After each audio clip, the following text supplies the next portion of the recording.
ಇವತ್ತು ರಾತ್ರಿಯಿಂದ ನಾವು ದೇವ ದೂತರುಗಳ ವಿಷಯವಾಗಿ ನಾವು ಸ್ವಲ್ಪ ಕಲಿಯಲಿಕ್ಕಿದೆ. ಸ್ಟಡಿ ಅಬೌಟ್ ಏಂಜಲ್ಸ್, ದೇವದೂತರು. ನಾವು ಈ ವಿಷಯಕ್ಕೆ ಬರುವಾಗ ನಾವು ಒಂದು ವಿಷಯ ಒಪ್ಪಿಕೊಳ್ಳಬೇಕು, ನಮ್ಮ ಮಧ್ಯದಲ್ಲಿ ಈ ವಿಷಯವಾಗಿ ಹೆಚ್ಚಾದ ಅಧ್ಯಯನ ಇಲ್ಲ. We don't study much about angels. It is one of the least appreciated topics. ಅಂದ್ರೆ ನಾವು ಅಷ್ಟು ಇದಕ್ಕೆ ಮೌಲ್ಯವನ್ನು ಕೊಡ್ತಾ ಇಲ್ಲ. ನಮ್ಮಲ್ಲಿ ಎಷ್ಟು ಜನ ದೇವರಿಗೆ ದೇವದೂತರ ಸೇವೆಗೋಸ್ಕರ ನಾವು ದೇವರಿಗೆ ಸ್ತುತಿ ಸಲ್ಲಿಸುವವರು ಎಷ್ಟು ಜನ ಇದೆ ನನಗೆ ಗೊತ್ತಿಲ್ಲ. The angels ministry is so important in each one of our life. ನಮ್ಮೆಲ್ಲರ ಜೀವನದಲ್ಲಿ ದೇವದೂತರ ಸೇವೆ ತುಂಬಾ ಪ್ರಾಮುಖ್ಯ. ನಮ್ಮಲ್ಲಿ ಕೆಲವರಿಗೆ ವೈಯಕ್ತಿಕವಾಗಿ ಕೆಲ ಅನುಭವಗಳಿರ್ಬಹುದು, ದೇವರು ನಮ್ಮನ್ನು ಹೆಂಗೆ ದೂತರ ಮೂಲಕ ಅದ್ಭುತವಾಗಿ ಕಾಪಾಡಿಕೊಂಡಿದೆ ಎಂದೆಲ್ಲ. ದೇವದೂತರ ವಿಷಯಕ್ಕೆ ಬರುವಾಗ ಇದನ್ನ ಅಡಿಯಲ್ಲಿ ಇನ್ನು ಕೆಲ ಸಬ್ ಡಿವಿಷನ್ಸ್ ಇದೆ. ಅಂದ್ರೆ satanology, holy angels, fallen angels, ಪರಿಶುದ್ಧ ದೂತರು, ಬಿದ್ದು ಹೋದ ದೂತರುಗಳು, ಮತ್ತೆ ಸೈತಾನ ವಿಷಯವಾಗಿ ಇದೆಲ್ಲ it all comes under angel. ದೇವದೂತರ ಆ ಒಂದು ಮೈನ್ ಟಾಪಿಕ್ನ ಅಡಿಯಲ್ಲಿ ಇದೆಲ್ಲ ಬರುವುದು. ಡಿಮನ್ಸ್, ದೆವ್ವಗಳ ವಿಷಯವಾಗಿ. ಸೊ ಪರಿಶುದ್ಧ ದೂತರು, ಬಿದ್ದು ಹೋದ ದೂತರು, ಸೈತಾನು, ದೆವ್ವಗಳು, ಇದೆಲ್ಲ ಈ ಏಂಜಲಾಲಜಿ ಎಂದ ವಿಷಯದ ಒಳಗಡೆ ಬರುವುದು. ಇದು ಕಲಿಯುವುದು ಮುಖ್ಯ. ಯಾಕಂದ್ರೆ ಪ್ರಪಂಚದಲ್ಲಿ ಜನರಿಗೆ ತಪ್ಪಾದ ಕಲ್ಪನೆಗಳುಂಟು when it comes to angels. ಅನೇಕರು ದೇವದೂತರು ಇದಾನೆ ಅಂತ ನಂಬುವುದಿಲ್ಲ. Many don't believe that there are angels. ಮತ್ತೆ ನಾವು ಈ ಕಾಮಿಕ್ಸ್ ಬುಕ್ ಅಲ್ಲಿ, ಕಥಾ ಪುಸ್ತಕದಲ್ಲಿ ಎಲ್ಲ ದೇವದೂತರ ವಿಷಯವಾಗಿ ತುಂಬಾ ತಪ್ಪಾದ ಕಲ್ಪನೆಗಳುಂಟು. You might have seen infant angels, ನೋಡಿರ್ಬೋದು, ಚಿಕ್ಕ ಮಗು ತರ ಇರುವ ದೂತರು, ಫೀಮೇಲ್ ಏಂಜಲ್ಸ್. ಇದೆಲ್ಲ ನಾವು ಹೊರಗಡೆ ನಾವು ನೋಡುವ ವಿಷಯಗಳು. ಬಟ್ ದೇವದೂತರ ವಿಷಯವಾಗಿ ನಾವು ಕಲಿಯಬೇಕಾದರೆ ಎಲ್ಲಿಂದ ಕಲಿಯಬೇಕು? ದೇವರ ವಾಕ್ಯದಿಂದ. What the Bible teachers is authoritative. ದೇವರ ವಾಕ್ಯ ನಮಗೆ ಬೋಧಿಸುವುದು ಅದು ಅಧಿಕಾರಿಕವಾಗಿ. It is God's word, it is authoritative. ಅದರಲ್ಲಿ ದೇವರ ವಾಕ್ಯವಾಗಿರುವುದರಿಂದ ಅದು ಸತ್ಯವಾಗಿದೆ. ಟೀಚಿಂಗ್ ಅಬೌಟ್ ಏಂಜಲ್ಸ್, ದೇವದೂತರ ವಿಷಯವಾಗಿರೋ ಬೋಧನೆ ಎಲ್ಲೆಲ್ಲಿ ನಾವು ನೋಡುತ್ತೇನೆ ಬೈಬಲಲ್ಲಿ ಅಂದ್ರೆ ಹಳೆ ಒಡಂಬಡಿಕೆಯಲ್ಲಿ ಇದೆ, ಹೊಸ ಒಡಂಬಡಿಕೆಯಲ್ಲಿ ಉಂಟು, ಯೇಸು ಕರ್ತನ ಬೋಧನೆಯಲ್ಲಿ ಉಂಟು, ಅಪೊಸ್ತಲನಾದ ಪೌಲನ ಬೋಧನೆಯಲ್ಲಿ ಉಂಟು, ಅಪೊಸ್ತಲನಾದ ಯೋಹಾನನ ಬೋಧನೆಯಲ್ಲಿ ಉಂಟು. ನಾವು ಸ್ವಲ್ಪ ಸಮಯ ಕನ್ನಡದಲ್ಲಿ ಮಾತಾಡುವಾಗ ನಿಮ್ಗೆ ಅರ್ಥವಾಗುತ್ತೆ ಅಂತ ನೆನೆಸ್ತೇನೆ. Niranjan hopefully will join soon. Okay, Niranjan ಬೇಗ ನಮ್ಮ ಜೊತೆಲೆ ಬರ್ಲಿಕ್ಕಿದೆ. ಅದುವರೆಗೆ ನಾನು ಒಂದು ಇಂಟ್ರೊಡಕ್ಷನ್ ಆಗಿ ಇಷ್ಟು ವಿಷಯ ಹೇಳಲಿಕ್ಕೆ ನಾನು ಇಷ್ಟಪಡ್ತೇನೆ. ಅರ್ಥ ಆಗ್ತದೆ. ಎಸ್ ಬ್ರದರ್, ಅರ್ಥ ಆಗ್ತದೆ ಅಂಕಲ್, ಚೆನ್ನಾಗಿ ಬರ್ತದೆ ಮಾತಾಡಿ. ಓಕೆ, ಬೈಬಲಿನ ಕೊನೆ ಪುಸ್ತಕ ಪ್ರಕಟಣೆ ಪುಸ್ತಕದಲ್ಲಿ ಸುಮಾರು 60 ಸಾರಿ ದೇವದೂತರ ವಿಷಯವಾದ ರೆಫರೆನ್ಸ್ ಉಂಟು. Just one book alone in revelation, ಆ ಪ್ರಕಟಣೆ ಪುಸ್ತಕದಲ್ಲಿ ಮಾತ್ರ ಸುಮಾರು 60 ಸಾರಿ ದೂತರ ವಿಷಯವಾದ ರೆಫರೆನ್ಸ್ ಇದೆ. So it's very important that we study this important topic that the Bible teaches. ಆದ್ದರಿಂದ ಈ ಪ್ರಾಮುಖ್ಯವಾದಂತಹ ದೇವದೂತರ ಕುರಿತಂತ ವಿಷಯವನ್ನ ನಾವು ಸತ್ಯವೇದದ ಮೂಲಕ ಅಧ್ಯಯನ ಮಾಡುವುದು ಪ್ರಾಮುಖ್ಯವಾಗಿದೆ. Only from the Bible you can study and get the right information about the angels. ದೇವದೂತರ ಕುರಿತಾಗಿ ಕೇವಲ ಸತ್ಯವೇದದಲ್ಲಿ ಮಾತ್ರ ನಾವು ಸರಿಯಾದಂತಹ ಒಂದು ಮಾಹಿತಿಯನ್ನ ಪಡೆದುಕೊಳ್ಳಲಿಕ್ಕೆ ಸಾಧ್ಯ. Like I said, we are looking at the 6th topic in the systematic theology. ನಾವು ಹೇಳಿದ ಹಾಗೆ ಕ್ರಮಬದ್ಧವಾದ 6ನೇ ವಿಷಯವಾಗಿದೆ. And if you write notes and write these verses and you study more, it will be a great blessing in your life. ನೀವು ಈ ವಿಷಯಗಳ ಕುರಿತಾಗಿ ಅಧ್ಯಯನ ಮಾಡಲಿಕ್ಕೆ ನೋಟ್ಸ್ ಮಾಡಿಕೊಂಡು ಅಧ್ಯಯನ ಮಾಡುವುದಾದರೆ ಇದು ನಿಮಗೆ ಹೆಚ್ಚು ಆಶೀರ್ವಾದದಾಯಕವಾಗಿರುತ್ತದೆ. So let us go straight to the topic of the study of angels. ಆದ್ದರಿಂದ ನಾವು ದೇವದೂತರ ಕುರಿತಂತ ಅಧ್ಯಯನಕ್ಕೆ ನೇರವಾಗಿ ಹೋಗೋಣ. First of all, let us look at the origin of angels. ನಾವು ದೇವದೂತರು ಹೇಗೆ ಉದ್ಭವಿಸಿದರು ಎಂಬುದರ ಕುರಿತಾಗಿ ನಾವು ನೋಡಿಕೊಳ್ಳೋಣ. Now, when you turn with me to Colossians chapter 1, verse 16, ನಾವು ಕೊಲೊಸ್ಸೆಯವರಿಗೆ ಬರೆದ ಪತ್ರಿಕೆ 1ನೇ ಅಧ್ಯಾಯ 16ನೇ ವಚನಕ್ಕೆ ತಿರುಗಿಸುವಾಗ, shall I read, uncle? Yes, please. ಭೂಪರ ಲೋಕಗಳಲ್ಲಿರುವ ದೃಶ್ಯವಾದವುಗಳೆಲ್ಲವೂ, ಸಿಂಹಾಸನಗಳಾಗಲಿ, ಪ್ರಭುತ್ವಗಳಾಗಲಿ, ದೊರೆತನಗಳಾಗಲಿ, ಅಧಿಕಾರಗಳಾಗಲಿ ಆತನಲ್ಲಿ ಸೃಷ್ಟಿಸಲ್ಪಟ್ಟವು. ಸರ್ವವು ಆತನ ಮುಖಾಂತರವಾಗಿಯೂ ಆತನಿಗೋಸ್ಕರವಾಗಿಯೂ ಸೃಷ್ಟಿಸಲ್ಪಟ್ಟಿತು. Yeah, we are reading about Jesus Christ as the creator of things visible and invisible. ಇಲ್ಲಿ ನಾವು ಯೇಸು ಕ್ರಿಸ್ತನನ್ನ ಕಾಣುವಂತಹ ಮತ್ತು ಕಾಣದೇ ಇರುವಂತಹ ಅದೃಶ್ಯವಾದಂತಹ ವಸ್ತುಗಳ ಸೃಷ್ಟಿಕರ್ತನು ಎಂಬುದಾಗಿ ನೋಡುತ್ತಿದ್ದೇವೆ. ದೃಶ್ಯ, what we can see, what we cannot see, all created by the Lord. ನಾವು ನೋಡಬಹುದಾದಂಥದ್ದು ಮತ್ತು ನೋಡಲಿಕ್ಕೆ ಸಾಧ್ಯವಾಗದಂಥದ್ದೆಲ್ಲವೂ ಅದು ಕರ್ತನಿಂದ, ನಮ್ಮ ಯೇಸು ಕ್ರಿಸ್ತನಿಂದ ಸೃಷ್ಟಿಸಲ್ಪಟ್ಟಿತ್ತು.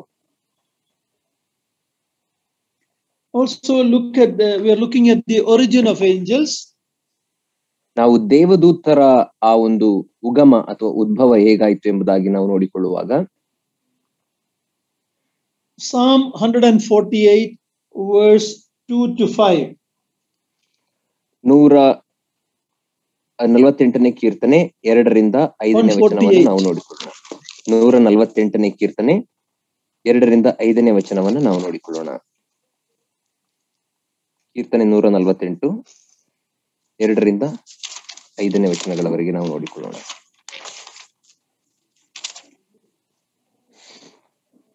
ಆತನ ಎಲ್ಲಾ ದೂತರೇ ಆತನನ್ನು ಸ್ತುತಿಸಿರಿ, ಆತನ ಎಲ್ಲಾ ಸೈನ್ಯಗಳೇ ಆತನನ್ನು ಸ್ತುತಿಸಿರಿ, ಸೂರ್ಯ ಚಂದ್ರರೇ ಆತನನ್ನು ಸ್ತುತಿಸಿರಿ, ಹೊಳೆಯುವ ಎಲ್ಲಾ ನಕ್ಷತ್ರಗಳೇ ಆತನನ್ನು ಸ್ತುತಿಸಿರಿ, ಉನ್ನತೋನ್ನತವಾದ ಆಕಾಶವೇ ಅದರ ಮೇಲಿರುವ ಜಲರಾಶಿಗಳೇ ಆತನನ್ನು ಸ್ತುತಿಸಿರಿ. ಅವು ಯೆಹೋವನ ನಾಮವನ್ನು ಸ್ತುತಿಸಲಿ, ಆತನು ಅಪ್ಪಣೆ ಕೊಡಲು ಅವು ಉಂಟಾದವು. Here we read that the angels are created by the command of God, command of the Lord.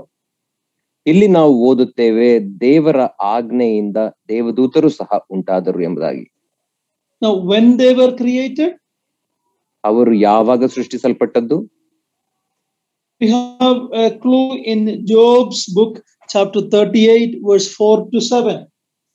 ಅದಕ್ಕೆ ನಮಗೆ ಸುಳುವು ಯೋಬನ ಪುಸ್ತಕ ಚಾಪ್ಟರ್ 38 verses 4 to 7. 38ನೇ ಅಧ್ಯಾಯ 4ರಿಂದ 7ನೇ ವಚನಗಳವರೆಗೆ ನಾವು ಅಲ್ಲಿ ನೋಡಿಕೊಳ್ಳುತ್ತೇವೆ. 38ನೇ ಅಧ್ಯಾಯ ಯೋಬನ ಪುಸ್ತಕ 4ರಿಂದ 7ನೇ ವಚನ. ನಾನು ಲೋಕಕ್ಕೆ ಅಸ್ತಿವಾರ ಹಾಕಿದಾಗ ನೀನು ಎಲ್ಲಿದ್ದಿ? ನೀನು ಜ್ಞಾನಿಯಾಗಿದ್ದರೆ ಹೇಳು. ಅದರ ಅಳತೆಗಳನ್ನು ಯಾರು ಗೊತ್ತು ಮಾಡಿದರು? ನೀನೇ ಬಲ್ಲೆ. ಅದರ ಮೇಲೆ ನೂಲು ಹಿಡಿದವರು ಯಾರು? ಮುಂಜಾನೆ ನಕ್ಷತ್ರಗಳು ಒಟ್ಟಾಗಿ ಉತ್ಸಾಹ ಧ್ವನಿ ಎತ್ತುತ್ತಾ ದೇವಕುಮಾರರೆಲ್ಲರೂ ಆನಂದ ಘೋಷ ಮಾಡುತ್ತಾ ಇರಲು ಭೂಲೋಕದ ಸುಣ್ಣಪಾದಗಳು ಯಾವುದರಲ್ಲಿ ನೆಲೆಗೊಂಡವು? ಅದರ ಮೂಲೆಗಲ್ಲನ್ನು ಹಾಕಿದವರು ಯಾರು?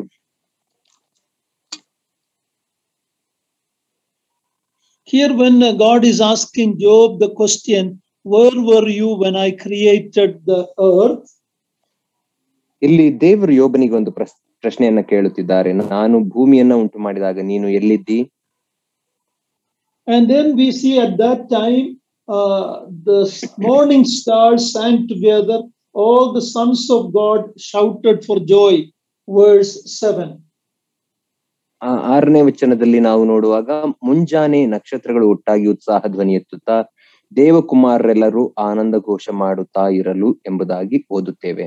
So in other words, we get an idea, understanding that some point before the creation of the earth and man, the angels were created. ಇದರಿಂದ ನಮಗೆ ಗೊತ್ತಾಗುವಂತ ಒಂದು ಅಂಶವೇನೆಂದರೆ, ಭೂಮಿಯು ಸೃಷ್ಟಿಯಾಗುವುದಕ್ಕಿಂತ ಮುಂಚೆ ಯಾವುದೋ ಒಂದು ಸಂದರ್ಭದಲ್ಲಿ ದೇವದೂತರು ಅವರು ಮತ್ತು ನಕ್ಷತ್ರಗಳನ್ನ ದೇವರು ಉಂಟು ಮಾಡಿದನು ಎಂಬುದಾಗಿ ನೋಡುತ್ತೇವೆ. The morning star and the sons of God, these are all reference about the angels. ಮುಂಜಾನೆ ನಕ್ಷತ್ರಗಳು ಮತ್ತು ದೇವಕುಮಾರರೆಲ್ಲರೂ ಎಂಬಂತ ಈ ಪದಗಳು ಅದು ದೇವದೂತರಿಗೆ ಹೇಳಲ್ಪಟ್ಟಿರುವಂತಹ ಪದಗಳು. When we come to Genesis 3, where we see the fall of man, ನಾವು 3ನೇ ಅಧ್ಯಾಯ ಆದಿಕಾಂಡಕ್ಕೆ ಬರುವಾಗ ಅಲ್ಲಿ ಮನುಷ್ಯನ ಬೀಳುವಿಕೆಯನ್ನು ನೋಡುವಾಗ we understand that before that Satan or Lucifer has fallen. ಅದಕ್ಕಿಂತ ಮುಂಚೆಯೇ ಮನುಷ್ಯನ ಬೀಳುವಿಕೆಗಿಂತ ಮುಂಚೆಯೇ ಸೈತಾನನು ಅಥವಾ ಲೂಸಿಫರ್ನು ಬಿದ್ದು ಹೋಗಿದ್ದಾನೆ ಎಂಬುದಾಗಿ ಅಲ್ಲಿಂದ ತಿಳಿದು ಬರುತ್ತದೆ. So their sin was prior to man's sin. ಅಲ್ಲಿ ಪಾಪವು ಸೈತಾನನ ಪಾಪವು ಮಾನವನ ಪಾಪಕ್ಕಿಂತ ಮುಂಚೆಯೇ ಇತ್ತು ಎಂಬುದಾಗಿ ನೋಡುತ್ತೇವೆ. We should understand sin did not start in the Garden of Eden, it started in heaven. ನಾವು ಅರ್ಥ ಮಾಡಿಕೊಳ್ಳಬೇಕು, ಪಾಪವು ಅದು ಏದೇನ್ ವನದಿಂದ ಪ್ರಾರಂಭವಾಗಲಿಲ್ಲ, ಬದಲಾಗಿ ಅದು ಪರಲೋಕದಿಂದ ಪ್ರಾರಂಭವಾಯಿತು. We will later look at Isaiah 14 and Ezekiel 28. ನಾವು ನಂತರ ಯೆಶಾಯನ ಗ್ರಂಥ 14ನೇ ಅಧ್ಯಾಯ ಮತ್ತು ಯೆಹೆಜ್ಕೇಲನ ಗ್ರಂಥ 28ನೇ ಅಧ್ಯಾಯವನ್ನ ನಾವು ನೋಡಿಕೊಳ್ಳೋಣ. Yeah, that is where we read about the beauty of Lucifer and his wisdom, where he was and how he has fallen.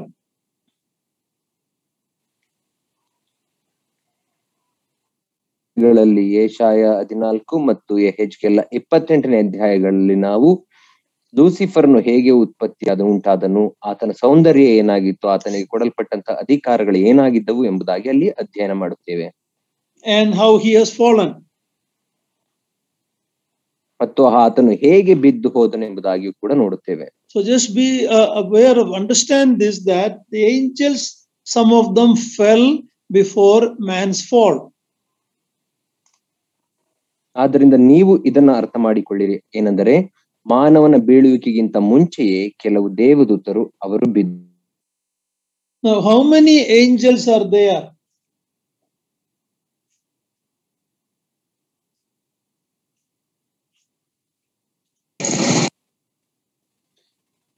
How many angels are there? ಎಷ್ಟು ದೇವದೂತರುಗಳಿದ್ದಾರೆ, ಎಷ್ಟು ಸಂಖ್ಯೆಯಲ್ಲಿ? Hebrews 12:22. ಇಬ್ರಿಯ 12ನೇ ಅಧ್ಯಾಯ 22ನೇ ವಚನ. Hebrews 12:22. ಇಬ್ರಿಯರಿಗೆ ಬರೆದ ಪತ್ರಿಕೆ 12ನೇ ಅಧ್ಯಾಯ 22ನೇ ವಚನವನ್ನು ನಾವು ನೋಡಿಕೊಳ್ಳೋಣ. ಆದರೆ ನೀವು ಚಿಯೋನ್ ಪರ್ವತಕ್ಕೂ ಜೀವ ಸ್ವರೂಪನಾದ ದೇವರ ಪಟ್ಟಣವಾಗಿರುವ ಪರಲೋಕದ ಯೆರೂಸಲೇಮಿಗೂ ಉತ್ಸವ ಸಂಘದಲ್ಲಿ ಕೂಡಿರುವ ಕೋಟಿ ದೇವದೂತರ ಬಳಿಗೂ. Here we read that myriads of angels, innumerable. ಇಲ್ಲಿ ನಾವು ನೋಡುವಾಗ ಕೋಟಿ ದೇವದೂತರು ಅಥವಾ ಎಣಿಸಲಾರದಂತಹ ದೇವದೂತರು ಎಂಬುದಾಗಿ ನೋಡುತ್ತೇವೆ. We also see the same statement in Revelation 5 verse 11. ನೀವು ಅದೇ ರೀತಿಯ ಒಂದು ವಾಕ್ಯವನ್ನ ಈ ಪ್ರಕಟಣೆ 11ನೇ ಅಧ್ಯಾಯದಲ್ಲಿಯೂ ಕೂಡ ನಾವು ನೋಡಿಕೊಳ್ಳುತ್ತೇವೆ. Revelation 5 verse 11. ಪ್ರಕಟಣೆ 5ನೇ ಅಧ್ಯಾಯ 11ನೇ ವಚನದಲ್ಲಿಯೂ ಕೂಡ ನಾವು ನೋಡಿಕೊಳ್ಳುತ್ತೇವೆ. Shall I read, uncle? Angels, yeah, please. ಇದಲ್ಲದೆ ಸಿಂಹಾಸನವು ಹಿರಿಯರು ಇವರ ಸುತ್ತಲೂ ಬಹುಮಂದಿ ದೇವದೂತರನ್ನು ಕಂಡೆನು. ಅವರ ಸಂಖ್ಯೆಯು ಕೋಟ್ಯಾನುಕೋಟಿಯಾಗಿಯೂ ಲಕ್ಷೋಪಲಕ್ಷವಾಗಿಯೂ ಇತ್ತು. Yeah, there we read that they are unnumberable or innumerable, thousands of thousands, myriads. That's what the statement we read here. ಇಲ್ಲಿ ನಾವು ನೋಡುವಾಗ ಲಕ್ಷೋಪಲಕ್ಷ ದೇವದೂತರು ಅಥವಾ ಎಣಿಸಲಾರದಂತಹ ದೇವದೂತರು ಎಂಬುದಾಗಿ ನಾವು ನೋಡುತ್ತೇವೆ. So we saw that the angels are created before man and this earth was created. ಆದ್ದರಿಂದ ನಾವು ನೋಡಿಕೊಂಡೆವು, ಈ ಮನುಷ್ಯನು ಮತ್ತು ಈ ಭೂಮಿ ಉಂಟಾಗುವುದಕ್ಕಿಂತ ಮುಂಚೆಯೇ ದೇವದೂತರು ಸೃಷ್ಟಿಸಲ್ಪಟ್ಟಿದ್ದರು. And their number are innumerable. ಮತ್ತು ಅವರ ಸಂಖ್ಯೆಯು ಅದು ಕೋಟಿ ಅಥವಾ ಎಣಿಸಲ ಸಾಧ್ಯವಾದಂತಹ ಸಂಖ್ಯೆ. And let us look at the nature of the angels. ದೇವದೂತರ ಸ್ವಭಾವದ ಕುರಿತಾಗಿ ನಾವು ನೋಡಿಕೊಳ್ಳೋಣ. The word angel means basically a messenger, Malaki. It is angel or messenger. ದೇವದೂತರು ಎಂಬುದಾಗಿ ಹೇಳುವಾಗ ಅದರ ಅರ್ಥ ಮಲಾಖಿ ಎಂಬುದಾಗಿ ಅಥವಾ ಸಂದೇಶವಾಹಕರು, ಸಂದೇಶವನ್ನು ಹೊತ್ತೊಯ್ಯುವವರು ಎಂಬುದಾಗಿ ಅರ್ಥ. And they are spirit beings created different from man. ಮತ್ತು ಅವರು ಆತ್ಮೀಕ ಜೀವಿಗಳಾಗಿದ್ದುಕೊಂಡು ಮನುಷ್ಯನಿಗಿಂತ ವಿಭಿನ್ನವಾಗಿ ನಿರ್ಮಿಸಲ್ಪಟ್ಟಿದ್ದಾರೆ. Hebrews 1:7. ಇಬ್ರಿಯರಿಗೆ ಬರೆದ ಪತ್ರಿಕೆ 1ನೇ ಅಧ್ಯಾಯ 7ನೇ ವಚನ. And verse 14. ದೂತರ ಮತ್ತು 14ನೇ ವಚನ. Shall I read, uncle? 7 and 14. Please read. ದೂತರ ವಿಷಯದಲ್ಲಿ ಹೇಳುವುದೇನೆಂದರೆ, ದೇವರು ತನ್ನ ದೂತರನ್ನು ಗಾಳಿಗಳನ್ನಾಗಿಯೂ ತನ್ನ ಸೇವಕರನ್ನು ಅಗ್ನಿ ಜ್ವಾಲೆಯನ್ನಾಗಿಯೂ ಮಾಡುತ್ತಾನೆ ಎಂಬುದು. 14ನೇ ವಚನ. ನನ್ನ ಬಲಗಡೆ ಕೂತುಕೊಂಡಿರು ಎಂಬುದಾಗಿ ಎಂದಾದರೂ ಹೇಳಿದ್ದಾನು. ಇವರೆಲ್ಲರೂ ರಕ್ಷಣೆಯನ್ನು ಬಾಧ್ಯವಾಗಿ ಹೊಂದಬೇಕಾಗಿರುವವರ ಸೇವೆಗೋಸ್ಕರ ಕಳುಹಿಸಲ್ಪಡುವ ಉಳಿಗದ ಆತ್ಮಗಳಲ್ಲವು.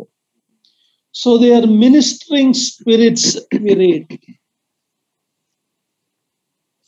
ದೇವದೂತರುಗಳು ಉಳಿಗದ ಆತ್ಮಗಳು ಅಥವಾ ಸೇವೆ ಮಾಡಲಿಕ್ಕೆ ನೇಮಿಸಲ್ಪಟ್ಟಿರುವಂತಹ ಆತ್ಮಗಳು ಎಂಬುದಾಗಿ ಓದುತ್ತೇವೆ. When we read Hebrews chapter 2 verses 5 to 7, ನಾವು ಇಬ್ರಿಯರ ಪತ್ರಿಕೆ 2ನೇ ಅಧ್ಯಾಯ 5ರಿಂದ 7ನೇ ವಚನವನ್ನ ಅಧ್ಯಯನ ಮಾಡುವಾಗ, we see that man is made a little lower than angels today. ಇಂದು ನಾವು ನೋಡುವಾಗ ಮನುಷ್ಯನನ್ನ ದೇವರು ದೇವದೂತರಿಗಿಂತ ಸ್ವಲ್ಪವೇ ಕಡಿಮೆಯಾಗಿ ಮಾಡಿದ್ದಾನೆ ಎಂದು ನೋಡುತ್ತೇವೆ. But in a coming day, God's children, we will be in a greater position than angels. ಆದರೆ ಬರುವ ದಿನಗಳಲ್ಲಿ ದೇವರ ಮಕ್ಕಳಾಗಿ ನಾವು ದೇವದೂತರಿಗಿಂತ ಉನ್ನತ ಸ್ಥಾನದಲ್ಲಿ ಇರುತ್ತೇವೆ. We read Hebrews chapter 2 verse 5. ಇಬ್ರಿಯರಿಗೆ ಬರೆದ ಪತ್ರಿಕೆ 2ನೇ ಅಧ್ಯಾಯ 5ನೇ ವಚನವನ್ನು ನಾವು ಓದಿಕೊಳ್ಳೋಣ. ನಾವು ಪ್ರಸ್ತಾಪಿಸುವ ಮುಂದಣ ಸಾಮ್ರಾಜ್ಯವನ್ನು ಆತನು ದೇವದೂತರಿಗೆ ಅಧೀನ ಮಾಡಲಿಲ್ಲವಲ್ಲ. ಶಾಸ್ತ್ರದ ಒಂದು ಭಾಗದಲ್ಲಿ ಮನುಷ್ಯನು ಎಷ್ಟು ಮಾತ್ರದವನು, ಅವನನ್ನು ನೀನು ಯಾಕೆ ನೆನೆಸಬೇಕು.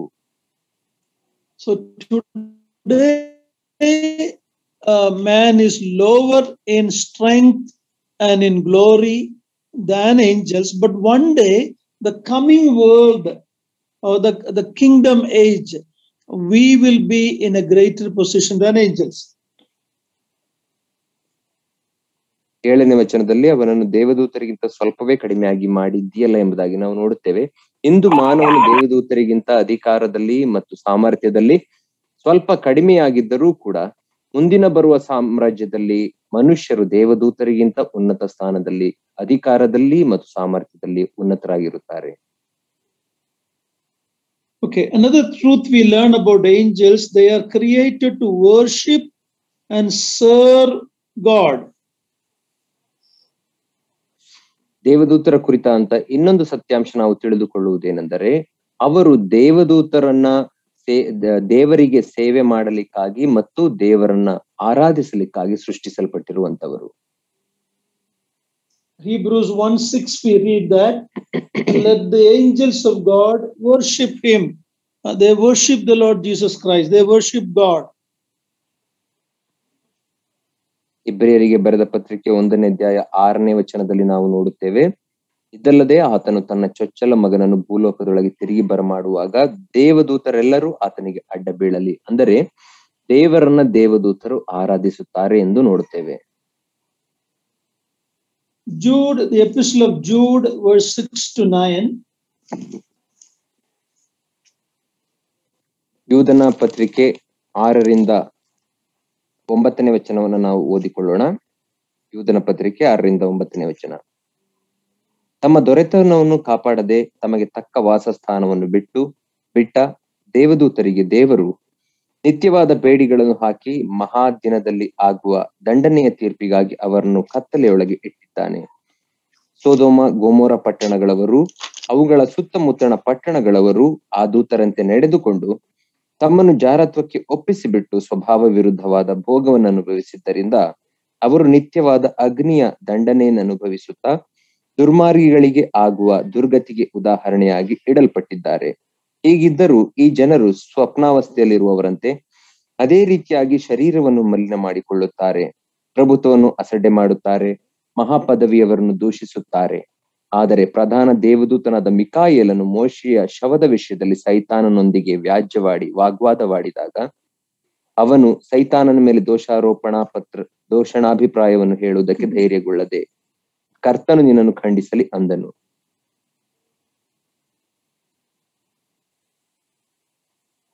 So angels worship God and serve God. ಆದ್ದರಿಂದ ದೇವದೂತರು ದೇವರಿಗೆ ಸೇವೆ ಮಾಡುತ್ತಾರೆ, ಆತನನ್ನು ಆರಾಧಿಸುತ್ತಾರೆ.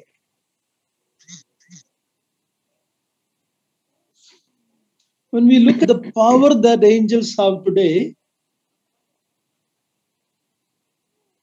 ಇಂದು ದೇವದೂತರಿಗಿರುವಂತಹ ಶಕ್ತಿ ಬಲವನ್ನು ನಾವು ಕುರಿತು ಯೋಚಿಸುವಾಗ look at Revelation chapter 7 verse 1. ಪ್ರಕಟಣೆ 7ನೇ ಅಧ್ಯಾಯ 1ನೇ ವಚನವನ್ನ ನಾವು ನೋಡಿಕೊಳ್ಳೋಣ. ಪ್ರಕಟಣೆ ಗ್ರಂಥ 7ನೇ ಅಧ್ಯಾಯ 1ನೇ ವಚನ. ಇದಾದ ಮೇಲೆ 4 ಮಂದಿ ದೇವದೂತರು ಭೂಮಿಯ 4 ದಿಕ್ಕುಗಳಲ್ಲಿ ನಿಂತುಕೊಂಡು ಭೂಮಿಯ ಮೇಲಾಗಲಿ ಸಮುದ್ರದ ಮೇಲಾಗಲಿ ಯಾವ ಮರದ ಮೇಲಾಗಲಿ ಗಾಳಿ ಬೀಸದಂತೆ ಭೂಮಿಯ ಚತುರ್ದಿಕ್ಕುಗಳ ಗಾಳಿಯನ್ನು ಹಿಡಿದಿರುವುದನ್ನು ಕಂಡೆನು. Yeah, an angel that can stop the wind. ಗಾಳಿಯನ್ಗಳನ್ನು ಕೂಡ ಹಿಡಿದಿಡಲಿಕ್ಕೆ ಶಕ್ತಿ ಉಳ್ಳಂತ ದೇವದೂತನ ಕುರಿತಾಗಿ ನೋಡುತ್ತೇವೆ. Look at chapter 18 verse 1. Revelation 18 verse 1. ಪ್ರಕಟಣೆ 18ನೇ ಅಧ್ಯಾಯ 1ನೇ ವಚನವನ್ನು ಕೂಡ ನಾವು ನೋಡಿಕೊಳ್ಳೋಣ. ಇದಾದ ಮೇಲೆ ಮಹಾ ಅಧಿಕಾರವುಳ್ಳ ಮತ್ತೊಬ್ಬ ದೇವದೂತನು ಪರಲೋಕದಿಂದ ಇಳಿಯುವುದನ್ನು ಕಂಡೆನು. ಅವನ ಪ್ರಭಾವದಿಂದ ಭೂಮಿಗೆ ಪ್ರಕಾಶ ಉಂಟಾಯಿತು. One angel, by his light the whole earth was lit. ಕೇವಲ ಒಬ್ಬ ದೂತನ ಬೆಳಕಿನಿಂದ ಇಡೀ ಭೂಮಿಗೆ ಪ್ರಕಾಶ ಉಂಟಾಯಿತು ಎಂಬುದಾಗಿ ಇಲ್ಲಿ ನೋಡುತ್ತೇವೆ. Psalm 103 verse 20. 103ನೇ ಕೀರ್ತನೆ 20ನೇ ವಚನವನ್ನು ಕೂಡ ನಾವು ನೋಡಿಕೊಳ್ಳೋಣ. ಕೀರ್ತನೆ 103 20ನೇ ವಚನ.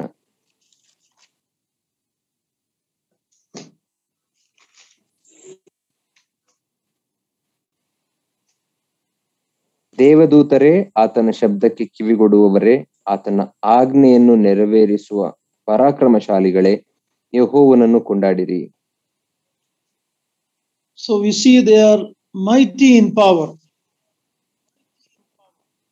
ನಾವು ಅವರು ಪ್ರಭಾವಶಾಲಿಗಳು ಅಥವಾ ಬಲ ಉಳ್ಳಂತವರು ಎಂಬುದಾಗಿ ನಾವು ನೋಡುತ್ತೇವೆ. 2 Peter chapter 2 verse 10 and 11. 2 ಪೇತ್ರನಿಗೆ ಬರೆದ ಪತ್ರಿಕೆ 2ನೇ ಅಧ್ಯಾಯ 11 ಮತ್ತು 12ನೇ ವಚನವನ್ನು ಕೂಡ ನಾವು ನೋಡಿಕೊಳ್ಳೋಣ. 2 ಪೇತ್ರ 2ನೇ ಅಧ್ಯಾಯ 10-11ನೇ ವಚನ. ಮುಖ್ಯವಾಗಿ ಬಂಡುತನವನ್ನು ಆಶಿಸಿ ಶರೀರ ಭಾವವನುಸಾರ ನಡೆದು ಪ್ರಭುತ್ವ ತಿರಸ್ಕಾರ ಮಾಡುವವರನ್ನು ಹೀಗೆ ಶಿಕ್ಷಿಸುವನು. ಇವರು ಯಾರಿಗೂ ಹೆದರದೆ ಸ್ವೇಚ್ಛಾಪರರಾಗಿದ್ದು ಮಹಾ ಪದವಿಯವರನ್ನು ನಿರ್ಭಯವಾಗಿ ದೂಷಿಸುತ್ತಾರೆ. ದೇವದೂತರು ಬಲದಲ್ಲಿಯೂ ಮಹತ್ತಿನಲ್ಲಿಯೂ ಶ್ರೇಷ್ಠರಾಗಿದ್ದರೂ ಕರ್ತನ ಮುಂದೆ ಮಹಾ ಪದವಿಯವರ ಮೇಲೆ ದೂಷಣಾಭಿಪ್ರಾಯವನ್ನು ಹೇಳುವುದಿಲ್ಲವಲ್ಲ. So here we read that the angels are mightier in power. ಇಲ್ಲಿ ನಾವು ದೇವದೂತರು ಬಲದಲ್ಲಿ ಅಧಿಕವಾದಂತ ಬಲವುಳ್ಳವರು ಎಂಬುದಾಗಿ ನೋಡುತ್ತೇವೆ. At the same time, we read that as created being, their power has limit. ಅದೇ ಸಂದರ್ಭದಲ್ಲಿ ಅವರು ಸೃಷ್ಟಿಸಲ್ಪಟ್ಟಂತಹ ಸೃಷ್ಟಿಗಳಾಗಿರುವುದರಿಂದ ಅವರ ಬಲಕ್ಕೆ ಒಂದು ಮಿತಿಯುಂಟು ಎಂಬುದಾಗಿ ನೋಡುತ್ತೇವೆ. Look at Matthew chapter 24 verse 36. We'll be looking at many verses. Please write this down and you can study for yourself. ಮತ್ತಾಯನ ಸುವಾರ್ತೆ 24ನೇ ಅಧ್ಯಾಯ 36ನೇ ವಚನವನ್ನು ನಾವು ನೋಡಿಕೊಳ್ಳೋಣ. ನಾವು ಇನ್ನು ಅನೇಕ ವಚನ ಭಾಗಗಳನ್ನು ನೋಡಿಕೊಳ್ಳುತ್ತಿರುವುದರಿಂದ ನೀವು ವೇಗವಾಗಿ ಬರೆದುಕೊಳ್ಳಬೇಕು ಎಂಬುದಾಗಿ ಕೇಳಿಕೊಳ್ಳುತ್ತೇನೆ. Matthew 24:36 talks about the limit of their knowledge. ಮತ್ತಾಯ 24ನೇ ಅಧ್ಯಾಯ 36ನೇ ವಚನದಲ್ಲಿ ಅವರ ಜ್ಞಾನಕ್ಕೆ ಒಂದು ಮಿತಿಯುಂಟು ಎಂಬುದಾಗಿ ನಾವು ನೋಡುತ್ತೇವೆ. ಇದಲ್ಲದೆ ಆ ದಿನದ ವಿಷಯವು, ಆ ಗಳಿಗೆಯ ವಿಷಯವು ನನ್ನ ತಂದೆಯೊಬ್ಬನಿಗೆ ತಿಳಿಯುವುದೇ ಹೊರತು ಮತ್ತಾರಿಗೂ ತಿಳಿಯದು, ಪರಲೋಕದಲ್ಲಿರುವ ದೂತರಿಗೂ ತಿಳಿಯದು, ಮಗನಿಗೂ ತಿಳಿಯದು. Okay, the angels have a limit in their knowledge. ಅವರ ಜ್ಞಾನದಲ್ಲಿ, ದೇವದೂತರ ಜ್ಞಾನದಲ್ಲಿ ಮಿತಿಯುಂಟು ಎಂಬುದಾಗಿ ನಾವು ನೋಡುತ್ತೇವೆ. Of course, we should not be surprised by the verse that not even the Son has the knowledge. That is because the Son has come in obedience to the Father. It was not the Father's will at that time for the Son to reveal the time of his coming. That's all. It's another topic, but we are talking about angels mainly. ಇಲ್ಲಿ ಮಗನಿಗೂ ತಿಳಿಯದು ಎಂಬಂತ ಮಾತನ್ನ ನಾವು ನೋಡುವಾಗ ಆಶ್ಚರ್ಯ ಪಡಬಾರದು. ಯಾಕಂದರೆ ಯೇಸು ಕ್ರಿಸ್ತನು ಆತನ ಈ ಲೋಕಕ್ಕೆ ಬಂದಾಗ ಮಾನವನಾಗಿ ಬಂದನು ಮತ್ತು ಆ ಸಮಯದಲ್ಲಿ ತಂದೆಯಾದ ದೇವರು ಆತನಿಗೆ ಈ ವಿಷಯವನ್ನ ತಿಳಿಯಪಡಿಸುವುದು ಅಥವಾ ಪ್ರಕಟಿಸುವುದು ಆತನ ಚಿತ್ತವಾಗಿರಲಿಲ್ಲ. ಇದು ಒಂದು ಬೇರೆ ವಿಷಯವೇ ಆಗಿದೆ. ಇದನ್ನು ನಾವು ಕೂಲಂಕುಷವಾಗಿ ಅಧ್ಯಯನ ಮಾಡಬೇಕಾಗುತ್ತದೆ.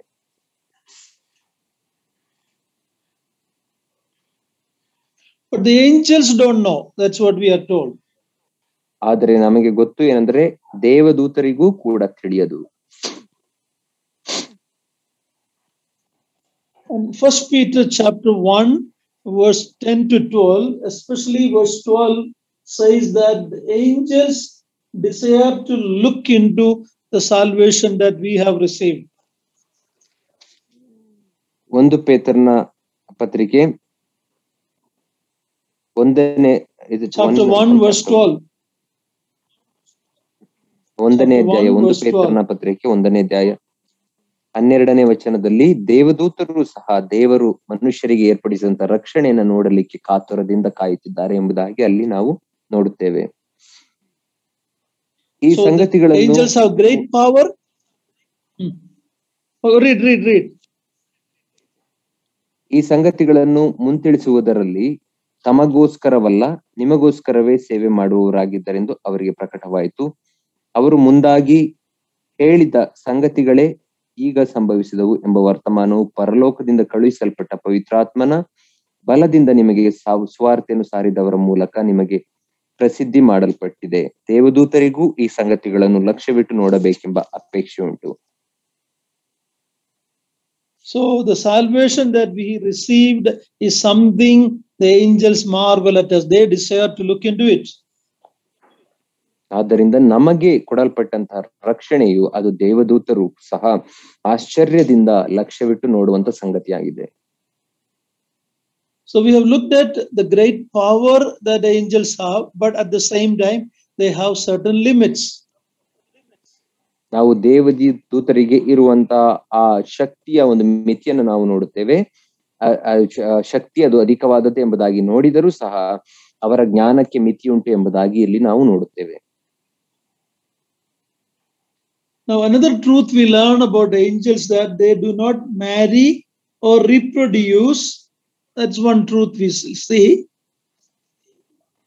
ನಾವು ದೇವದೂತರ ಕುರಿತಾಗಿ ಇನ್ನೊಂದು ಸತ್ಯಾಂಶವನ್ನು ತಿಳಿದುಕೊಳ್ಳುವುದೇನೆಂದರೆ ಅವರು ಮದುವೆ ಮಾಡಿಕೊಳ್ಳುವುದಿಲ್ಲ ಮತ್ತು ಮಕ್ಕಳನ್ನ ಪಡೆಯಲಿಕ್ಕೂ ಕೂಡ ಅವರಿಗೆ ಸಾಧ್ಯವಿಲ್ಲ. Look at Matthew chapter 22 verse 30. ಮತ್ತಾಯ 22ನೇ ಅಧ್ಯಾಯ 20ನೇ ವಚನದಲ್ಲಿ ನಾವು ಅದನ್ನು ಓದುತ್ತೇವೆ. 30ನೇ ವಚನ 30. 30ನೇ ವಚನ. ಮತ್ತಾಯ 22:30 ನೀವು ಶಾಸ್ತ್ರವನ್ನಾದರೂ ದೇವರ ಶಕ್ತಿಯನ್ನಾದರೂ ತಿಳಿಯದೆ ತಪ್ಪುವವರಾಗಿದ್ದೀರಿ. ಪುನರುತ್ಥಾನವಾದ ಮೇಲೆ ಮದುವೆ ಮಾಡಿಕೊಳ್ಳುವುದೂ ಇಲ್ಲ, ಮಾಡಿಕೊಡುವುದೂ ಇಲ್ಲ, ಪರಲೋಕದಲ್ಲಿರುವ ದೇವದೂತರಂತೆ ಇರುತ್ತಾರೆ. So they do not reproduce. ದೇವದೂತರು ಆದ್ದರಿಂದ ಮದುವೆ ಮಾಡಿಕೊಳ್ಳುವುದಿಲ್ಲ, ಅದೇ ರೀತಿ ಅವರು ಸಂತಾನವನ್ನು ಪಡೆಯುವುದೂ ಇಲ್ಲ.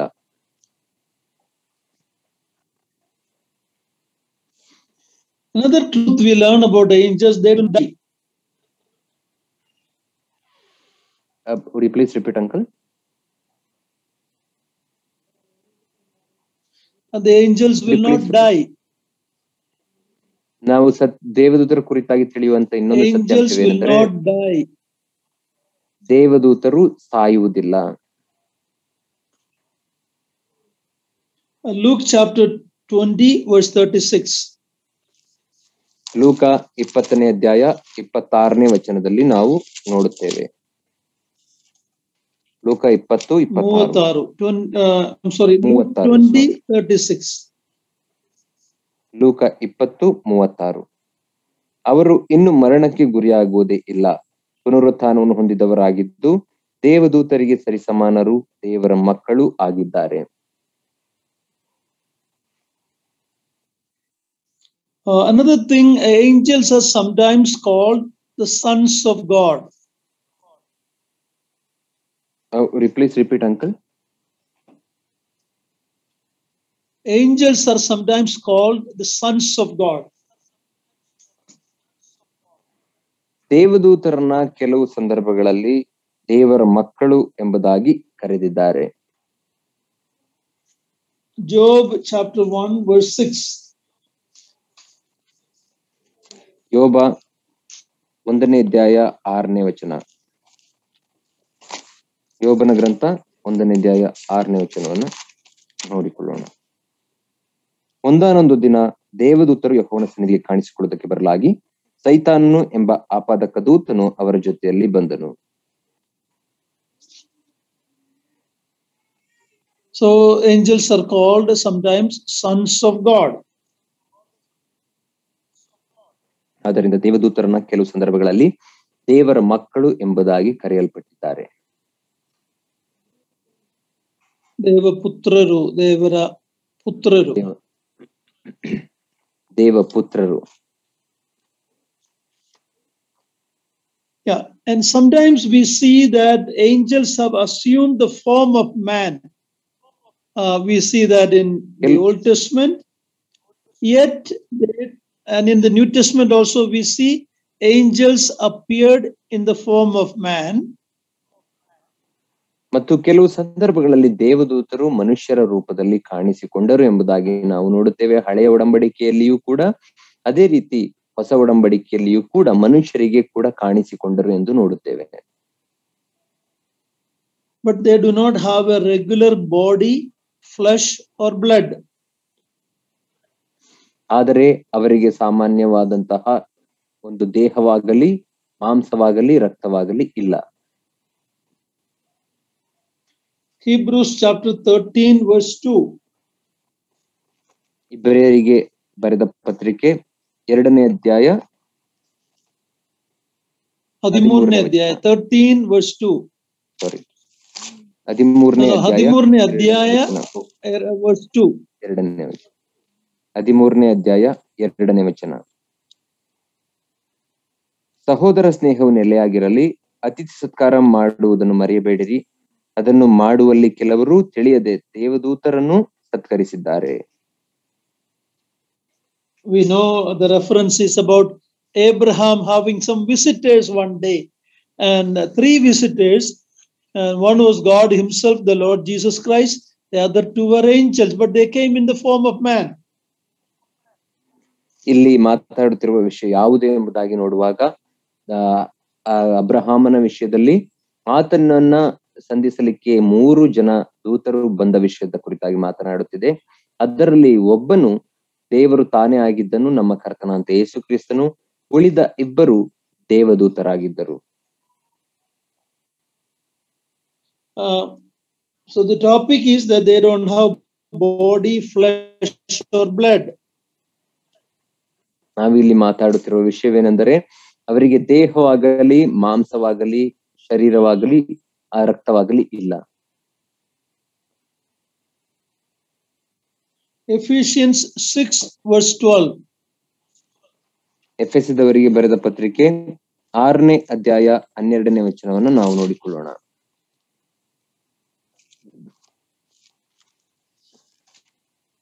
ಎಫೆಸ 6:12. ನಾವು ಹೋರಾಡುವುದು ಮನುಷ್ಯ ಮಾತ್ರದವರ ಸಂಗಡವಲ್ಲ, ರಾಜತ್ವಗಳ ಮೇಲೆಯೂ ಅಧಿಕಾರಗಳ ಮೇಲೆಯೂ ಈ ಅಂಧಕಾರದ ಲೋಕಾಧಿಪತಿಗಳ ಮೇಲೆಯೂ ಆಕಾಶ ಮಂಡಲದಲ್ಲಿರುವ ದುರಾತ್ಮನ ಸೇನೆಯ ಮೇಲೆಯೂ ನಾವು ಹೋರಾಡುವವರಾಗಿದ್ದೇವೆ.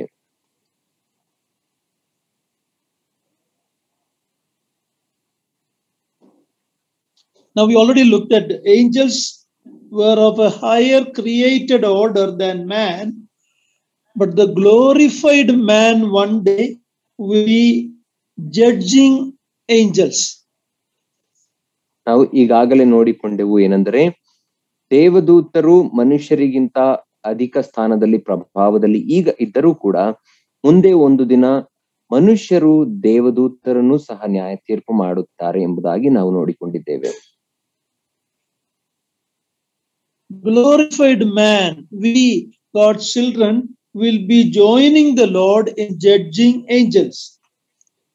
ಮಹಿಮೆ ಪಡಿಸಲ್ಪಟ್ಟಂತಹ ಮಾನವರು ಅಂದರೆ ನಾವು ದೇವರೊಟ್ಟಿಗೆ ಸೇರಿ ದೇವದೂತರಿಗೂ ಕೂಡ ನ್ಯಾಯ ತೀರಿಸುತ್ತೇವೆ. Paul is writing that matter to the Corinthian believers in 1 Corinthians chapter 6 verse 3. ಪೌಲನು ಈ ವಿಷಯವನ್ನ ಕೊರಿಂಥದವರಿಗೆ ಬರೆಯುತ್ತಿದ್ದಾನೆ. 1 ಕೊರಿಂಥದವರಿಗೆ ಬರೆದ ಪತ್ರಿಕೆ 6ನೇ ಅಧ್ಯಾಯ 3ನೇ ವಚನದಲ್ಲಿ ಈ ಕುರಿತಾಗಿ ಓದುತ್ತೇವೆ.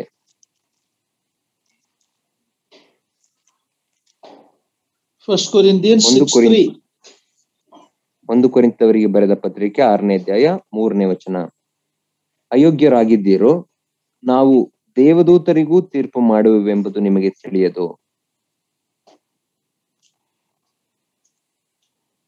So a day will come, we will be judging the angels. We are mainly talking about the evil or the fallen angels. ಒಂದು ದಿನವೂ ಬರುತ್ತದೆ, ಆ ದಿನದಲ್ಲಿ ನಾವು ದೇವದೂತರಿಗೂ ಕೂಡ ನ್ಯಾಯ ತೀರಿಸುತ್ತೇವೆ. ಆ ದೇವದೂತರು ಯಾರೆಂದರೆ ದುಷ್ಟ ದೇವದೂತರು ಅಥವಾ ಬಿದ್ದು ಹೋದಂತಹ ದೇವದೂತರು.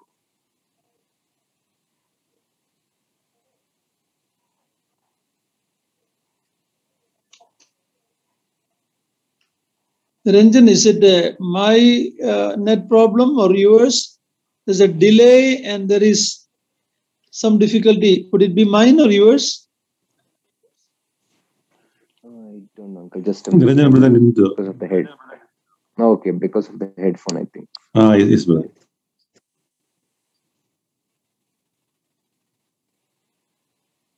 Okay, so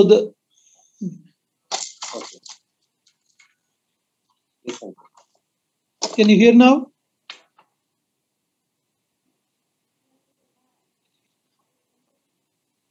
Yes, uncle, I can hear you. So we as glorified children of God will be judging the fallen angels one day with the Lord. ನಾವು ಮಹಿಮೆ ಪಡಿಸಲ್ಪಟ್ಟಂತಹ ದೇವಪುತ್ರರಾಗಿ ಒಂದು ದಿನ ದೇವದೂತರಿಗೂ ಕೂಡ ನ್ಯಾಯ ತೀರಿಸುತ್ತೇವೆ. Thank you. Another thing we learn about the angels, that they, even though they don't have a body like ours, they have all the traits of personality. ನಾವು ದೂತರ ಕುರಿತಾಗಿ ಇನ್ನೊಂದು ವಿಷಯವನ್ನು ತಿಳಿದುಕೊಳ್ಳುವುದೇನೆಂದರೆ ನಮ್ಮ ಹಾಗೆ ಅವರಿಗೆ ಶರೀರ ಏನು ಇಲ್ಲದೆ ಹೋದರೂ ಕೂಡ ನಮ್ಮ ಹಾಗೆ ಎಲ್ಲಾ ವ್ಯಕ್ತಿತ್ವವನ್ನು ಕೂಡ ಅವರು ಹೊಂದಿದ್ದಾರೆ. They have a mind. ಅವರಿಗೆ ಮನಸ್ಸುಂಟು. That's why we saw in 1 Peter 1:12, they desire to look into the salvation privilege we have. ಅದೇ ಕಾರಣಕ್ಕಾಗಿ ನಾವು ನೋಡಿಕೊಂಡೆವು 1 ಪೇತ್ರ 1ನೇ ಅಧ್ಯಾಯದಲ್ಲಿ 3ನೇ ವಚನದಲ್ಲಿ ಅವರು ನಮಗಿರುವಂತಹ ರಕ್ಷಣೆಯ ಕುರಿತಾದಂತಹ ಆ ಒಂದು ಆಶೀರ್ವಾದವನ್ನ ನೋಡಬೇಕೆಂಬುದಾಗಿ ಹಂಬಲಿಸುತ್ತಾರೆ. ಅಪೇಕ್ಷಿಸುತ್ತಾನೆ. 1:12, chapter 1 verse 12. 1ನೇ ಅಧ್ಯಾಯ 1 ಪೇತ್ರ 1ನೇ ಅಧ್ಯಾಯ 12ನೇ ವಚನದಲ್ಲಿ So they not only have a mind, but they have a will. ಅವರಿಗೆ ಮನಸ್ಸಿರುವುದು ಮಾತ್ರವಲ್ಲ, ಅವರಿಗೆ ಒಂದು ಸ್ವಂತವಾದಂತಹ ನಿರ್ಧಾರ ಮಾಡುವಂತಹ ಸಾಮರ್ಥ್ಯ ಅಥವಾ ಚಿತ್ತ ಉಂಟು. 2 Timothy 2:26. 2 ತಿಮೋತಿ 2ನೇ ಅಧ್ಯಾಯ 26ನೇ ವಚನ. 2 ತಿಮೋತಿ 2ನೇ ಅಧ್ಯಾಯ 26ನೇ ವಚನ. ಸೈತಾನನ ಉರ್ಲಿಗೆ ಬಿದ್ದವರಾದ ಇವರು ಒಂದು ವೇಳೆ ತಪ್ಪಿಸಿಕೊಂಡು ದೇವರ ಚಿತ್ತವನ್ನು ಅನುಸರಿಸುವುದಕ್ಕೆ ಸ್ವಸ್ಥಚಿತ್ತರಾದರು. So Satan or Lucifer had a will. ಆದ್ದರಿಂದ ಇಲ್ಲಿ ಸೈತಾನನು ಅಥವಾ ಲೂಸಿಫರ್ನಿಗೆ ಒಂದು ಚಿತ್ತವಿತ್ತು ಎಂಬುದಾಗಿ ನಾವು ನೋಡುತ್ತೇವೆ. Now look at James chapter 2 verse 19. ಯಾಕೋಬ 2ನೇ ಅಧ್ಯಾಯ 19ನೇ ವಚನವನ್ನು ಕೂಡ ನಾವು ನೋಡಿಕೊಳ್ಳೋಣ. 2:19. You believe that God is one, you do well. Even the demons believe and tremble, shudder. ದೇವರು ಒಬ್ಬನೇ ಎಂದು ನೀನು ನಂಬುವವನು, ಹಾಗೆ ನಂಬುವುದು ಒಳ್ಳೆಯದು. ದೆವ್ವಗಳು ಕೂಡ ಹಾಗೆಯೇ ನಂಬಿ ಹೆದರಿ ನಡುಗುತ್ತವೆ. So they have emotions. ಅವರಿಗೆ ಭಾವನೆ ಉಂಟು. So they have a mind, they have a will, and they have emotion, just like us. ನಮ್ಮ ಹಾಗೆ ಅವರಿಗೆ ಮನಸ್ಸುಂಟು, ಚಿತ್ತ ಉಂಟು ಮತ್ತು ಭಾವನೆ ಉಂಟು. Another truth we are learning, that all angels, good and evil, are subject to God. ನಾವು ತಿಳಿದುಕೊಳ್ಳುವಂತ ಇನ್ನೊಂದು ಸತ್ಯಾಂಶವೇನೆಂದರೆ, ಒಳ್ಳೆಯ ದೇವದೂತರಾಗಲಿ ದುಷ್ಟ ದೇವದೂತರಾಗಲಿ ಎಲ್ಲರೂ ದೇವರಿಗೆ ಅಧೀನರಾಗಿದ್ದಾರೆ. Luke chapter 1 verse 26. ಲೂಕ 1ನೇ ಅಧ್ಯಾಯ 26ನೇ ವಚನ.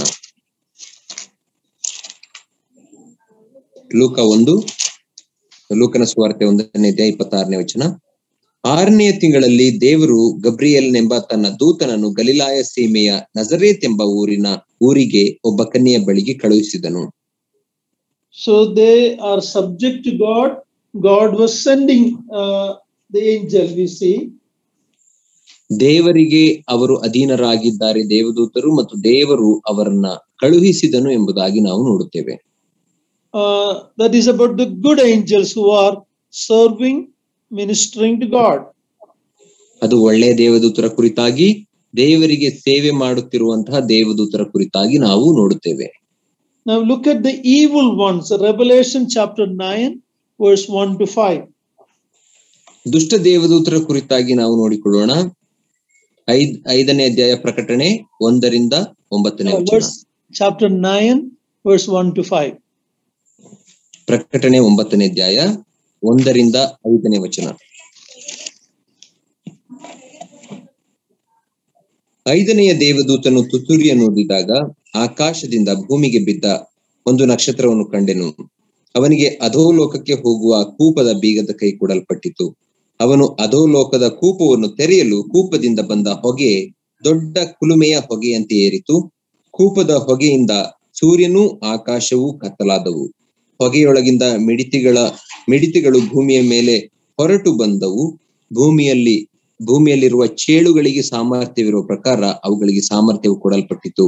ಭೂಮಿಯ ಮೇಲಿರುವ ಹುಲ್ಲನ್ನಾಗಲಿ ಯಾವ ಪಲ್ಯವನ್ನಾಗಲಿ ಮರವನ್ನಾಗಲಿ ಕೆಡಿಸದೆ ಹಣೆಯ ಮೇಲೆ ದೇವರ ಮುದ್ರೆ ಇಲ್ಲದವರಾದ ಮನುಷ್ಯರನ್ನು ಮಾತ್ರ ಕೆಡಿಸಬಹುದೆಂದು ಅವುಗಳಿಗೆ ಅಪ್ಪಣೆಯಾಯಿತು. ಇವರನ್ನು ಕೊಲ್ಲದೆ 5 ತಿಂಗಳುಗಳವರೆಗೂ ಪೀಡಿಸುವುದಕ್ಕೆ ಅಪ್ಪಣೆಯಾಯಿತು. ಅವರಿಂದುಂಟಾಗುವ ಪೀಡೆಯು ಚೇಳು ಮನುಷ್ಯರನ್ನು ಹೊಡೆಯುವುದರಿಂದುಂಟಾಗುವ ಪೀಡೆಗೆ ಸಮಾನವಾಗಿತ್ತು. So whether good angels or fallen angels, they all are subject to God. ಒಳ್ಳೆಯ ದೇವದೂತರಾಗಲಿ ಅಥವಾ ದುಷ್ಟ ದೇವದೂತರಾಗಲಿ ಎಲ್ಲರೂ ದೇವರಿಗೆ ಅಧೀನರಾಗಿದ್ದಾರೆ. We learned that from the book of Job also. ಅದನ್ನು ನಾವು ಯೋಬನ ಪುಸ್ತಕದಿಂದಲೂ ಕೂಡ ಕಲಿತುಕೊಳ್ಳುತ್ತೇವೆ. Satan could only do what God permitted. ಸೈತಾನನು ದೇವರು ಅನುಮತಿಸಿದ್ದನ್ನು ಮಾತ್ರ ಮಾಡಲಿಕ್ಕೆ ಸಾಧ್ಯವಾಗಿತ್ತು. Now next we will look at the classification of the angels. ದೇವದೂತರ ವರ್ಗೀಕರಣವನ್ನು ನಾವು ಈಗ ನೋಡಿಕೊಳ್ಳೋಣ. See, there is order. There are different class and rank and functions of the angels.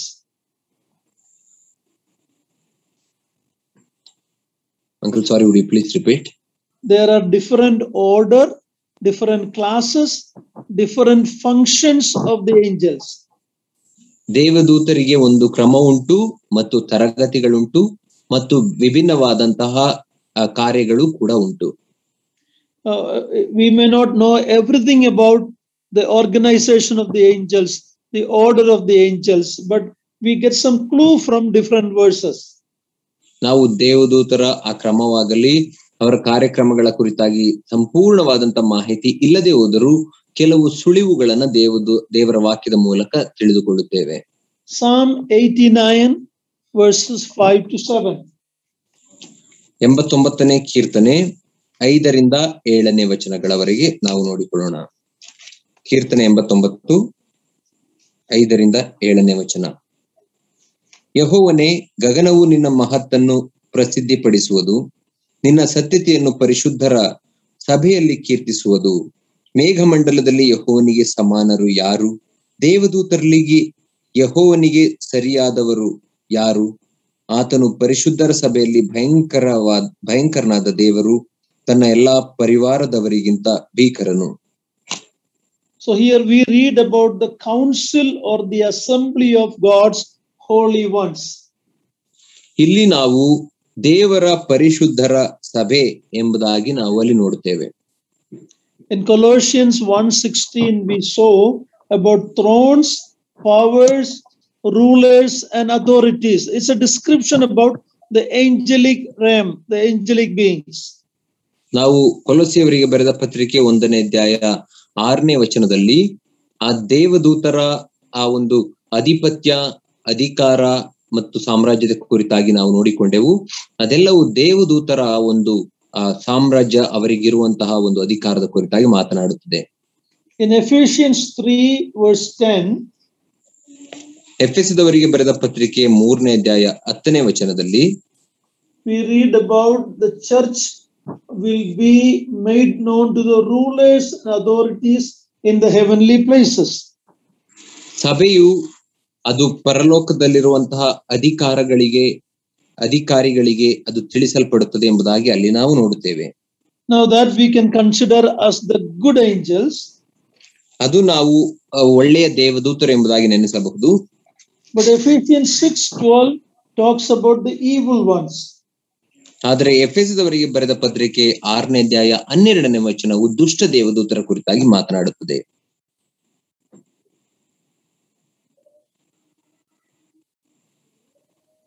Ephesians 6:12, please read that.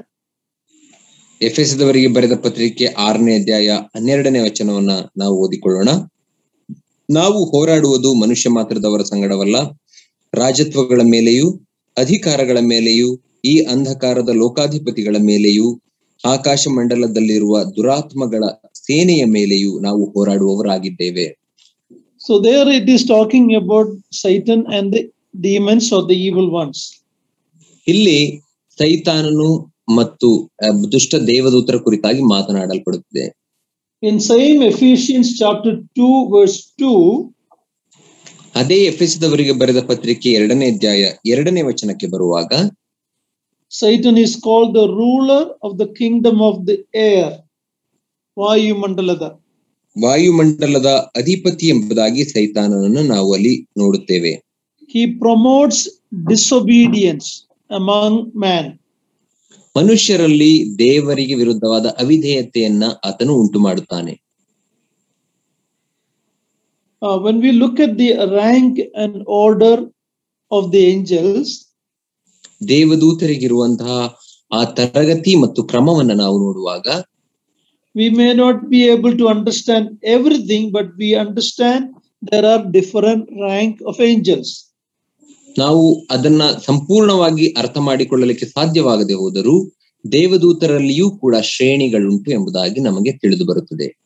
We can understand from some of the names given, there is a highly complex organization of angels. ಕೆಲವು ಕೊಡಲ್ಪಟ್ಟಿರುವಂತಹ ಹೆಸರುಗಳ ಮೂಲಕ ನಮಗೆ ತಿಳಿಯಲ್ಪಡುವುದೇನೆಂದರೆ ಉನ್ನತವಾದಂತಹ ಕ್ಲಿಷ್ಟಕರವಾದಂತಹ ದೇವದೂತರ ಒಂದು ಸಂಸ್ಥೆಯುಂಟು ಎಂಬುದಾಗಿ ನಮಗೆ ತಿಳಿದು ಬರುತ್ತದೆ. Now when you look at Daniel chapter 10 verse 13, ದಾನಿಯೇಲನ ಗ್ರಂಥ 10ನೇ ಅಧ್ಯಾಯ 13ನೇ ವಚನವನ್ನು ನಾವು ಓದುವಾಗ we read about Michael the archangel. ನಾವು ಪ್ರಧಾನ ದೇವದೂತನಾದ ಮಿಕಾಯೇಲನ ಕುರಿತಾಗಿ ಅಲ್ಲಿ ಓದುತ್ತೇವೆ. So Michael has a high designation among the angels. ದೇವದೂತರಲ್ಲಿ ಮಿಕಾಯೇಲನಿಗೆ ಒಂದು ಉನ್ನತವಾದಂತಹ ಸ್ಥಾನ ಉಂಟು. And Michael is also known as Israel's guardian angel. ಮತ್ತು ಮಿಕಾಯೇಲನನ್ನ ಇಸ್ರಾಯೇಲರ ಸಂರಕ್ಷಿಸುವಂತ ಅಥವಾ ಇಸ್ರಾಯೇಲರನ್ನ ಕಾಯುವ ದೂತನು ಎಂಬುದಾಗಿಯೂ ಹೆಸರಿದೆ. Look at Daniel chapter 12 verse 1. ದಾನಿಯೇಲನ ಗ್ರಂಥ 12ನೇ ಅಧ್ಯಾಯ 1ನೇ ವಚನವನ್ನ ನಾವು ನೋಡಿಕೊಳ್ಳೋಣ.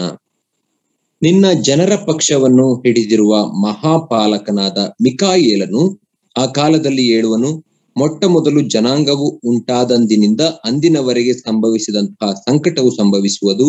ಆಗ ನಿನ್ನ ಜನರೊಳಗೆ ಯಾರ ಹೆಸರುಗಳು ಜೀವಬಾಧ್ಯರ ಪಟ್ಟಿಯಲ್ಲಿ ಸಿಕ್ಕುವವೋ ಅವರೆಲ್ಲರೂ ರಕ್ಷಿಸಲ್ಪಡುವರು. Here Michael is given the responsibility of children of Israel. ಇಲ್ಲಿ ಮಿಕಾಯೇಲ ದೇವದೂತನಿಗೆ ಇಸ್ರಾಯೇಲರ ಮೇಲೆ ಅಧಿಕಾರವು ಕೊಡಲ್ಪಟ್ಟಿದೆ. He is on behalf of, he is supporting, helping the Israelites. ಆತನು ಇಸ್ರಾಯೇಲರ ಪರವಾಗಿದ್ದುಕೊಂಡು ಇಸ್ರಾಯೇಲರಿಗೆ ಸಹಾಯ ಮಾಡುವವನಾಗಿದ್ದಾನೆ. In Jude verse 9, the same Michael we see as the archangel. ಯೂದ 9ನೇ ಆಗ ಇದೇ ಮಿಕಾಯೇಲ ದೇವದೂತನನ್ನ ಪ್ರಧಾನ ದೇವದೂತನು ಎಂಬುದಾಗಿ ನಾವು ನೋಡಿಕೊಳ್ಳುತ್ತೇವೆ. Jude verse 9. ಯೂದನ ಪತ್ರಿಕೆ 9ನೇ ವಚನ. ಆದರೆ ಪ್ರಧಾನ ದೇವದೂತನಾದ ಮಿಕಾಯೇಲನು ಮೋಶೆಯ ಶವದ ವಿಷಯದಲ್ಲಿ ಸೈತಾನೊಂದಿಗೆ ವ್ಯಾಜ್ಯವಾಡಿ ವಾಗ್ವಾದ ಮಾಡಿದಾಗ. When we read about the rapture in 1 Thessalonians 4:16, there also we read about the voice of the archangel. ನಾವು 1 ಥೆಸಲೋನಿಕದವರಿಗೆ ಬರೆದ ಪತ್ರಿಕೆ 3ನೇ ಅಧ್ಯಾಯ 16ನೇ ವಚನದಲ್ಲಿ ಸಭೆಯ ಎತ್ತಲ್ಪಡುವಿಕೆಯ ಕುರಿತಾಗಿ 4ನೇ ಅಧ್ಯಾಯ 16ನೇ ವಚನ. 1 ಥೆಸಲೋನಿಕದವರಿಗೆ ಬರೆದ ಪತ್ರಿಕೆ 4ನೇ ಅಧ್ಯಾಯ 16ನೇ ವಚನದಲ್ಲಿಯೂ ಕೂಡ ನಾವು ನೋಡುವಾಗ ಸಭೆಯು ಎತ್ತಲ್ಪಡುವಾಗ ಪ್ರಧಾನ ದೇವದೂತನಾದ ಮಿಕಾಯೇಲನ ತುತ್ತೂರಿಯ ಶಬ್ದ ಎಂಬುದಾಗಿ ಅಲ್ಲಿ ನಾವು ನೋಡುತ್ತೇವೆ. Revelation chapter 12 verse 7. ಪ್ರಕಟಣೆ 12ನೇ ಅಧ್ಯಾಯ 7ನೇ ವಚನವನ್ನು ಕೂಡ ನಾವು ನೋಡಿಕೊಳ್ಳೋಣ. ಪ್ರಕಟಣೆ 12:7. ಪರಲೋಕದಲ್ಲಿ ಯುದ್ಧ ನಡೆಯಿತು, ಮಿಕಾಯೇಲನು ಅವನ ದೂತರು ಘಟಸರ್ಪನ ಮೇಲೆ ಯುದ್ಧ ಮಾಡುವುದಕ್ಕೆ ಹೊರಟರು. ಘಟಸರ್ಪನು ಅವನ ದೂತರು ಯುದ್ಧ ಮಾಡಿ ಸೋತು ಹೋದರು. Here we read about Michael and the angels with him. So he had a commanding position about some of the angels.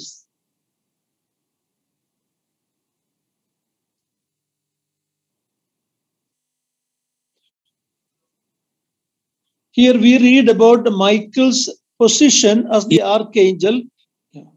Sorry, would you please repeat, uncle?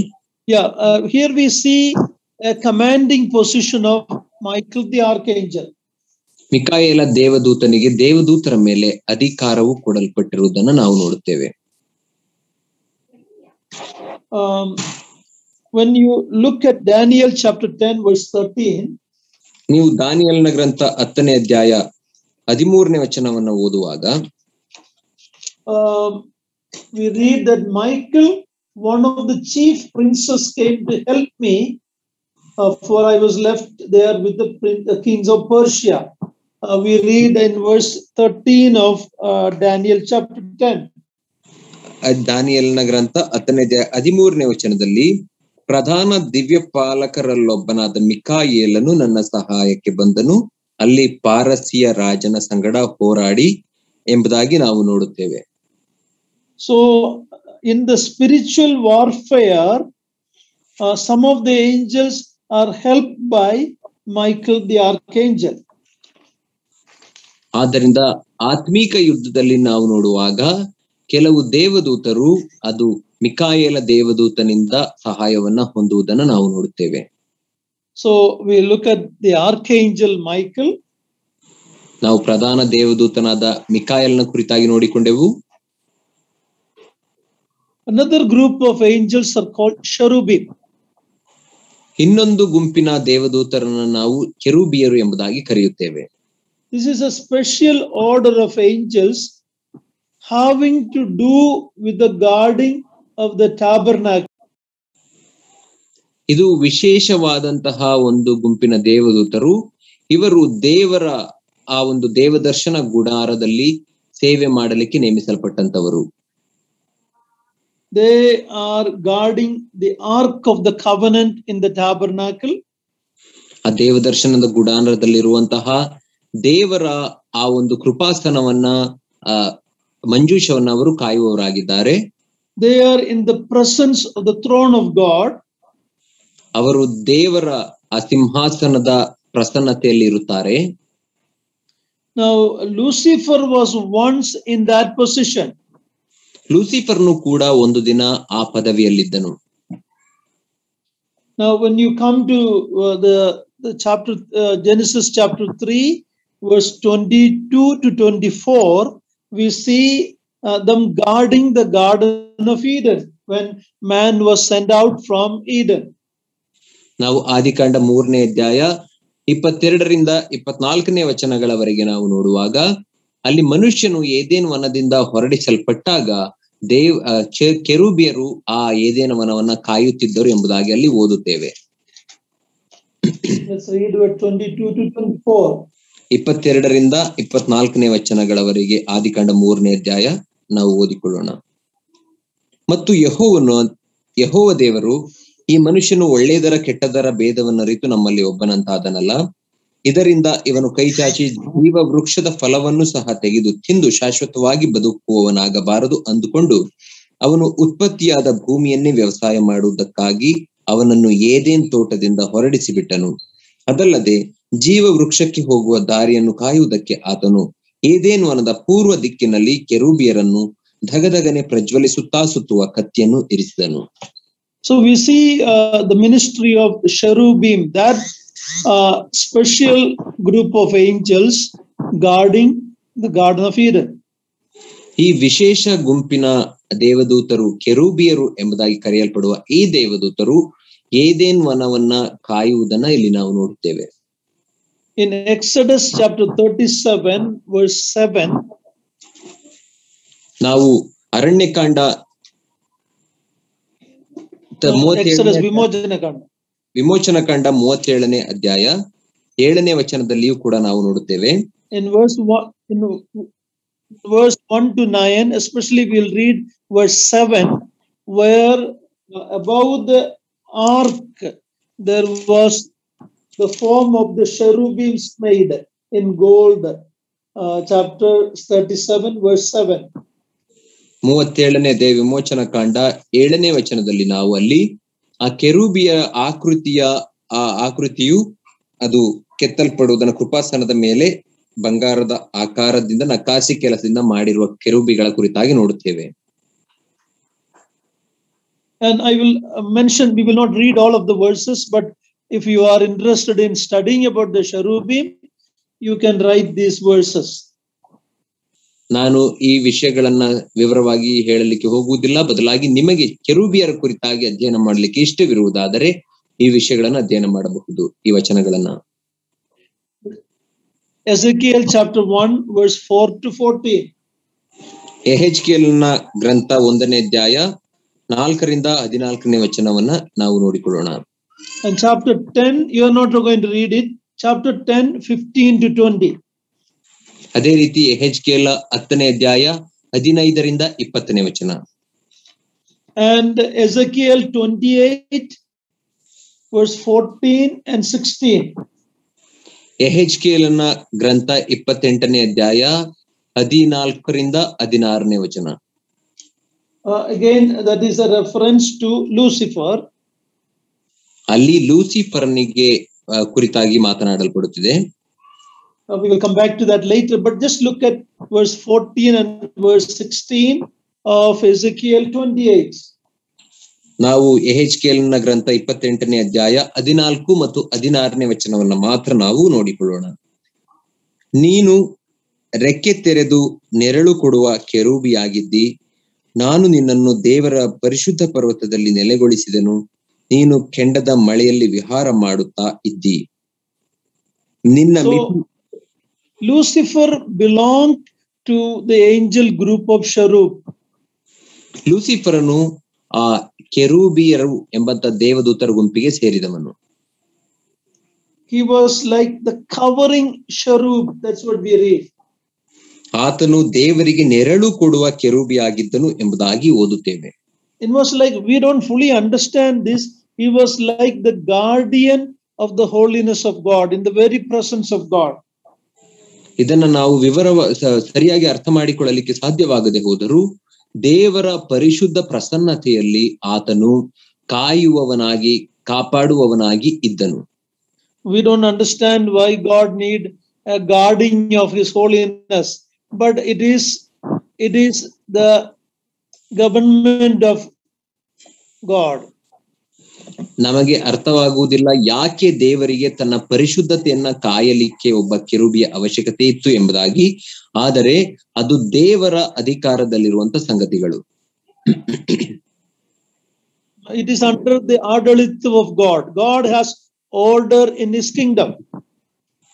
ದೇವರು ತನ್ನ ಆಡಳಿತದಲ್ಲಿ ಏರ್ಪಡಿಸಿರುವಂತಹ ಕ್ರಮವಾಗಿದೆ ಅದು. When you read Revelation chapter 4 verse 6 to 9, we read about the living creatures.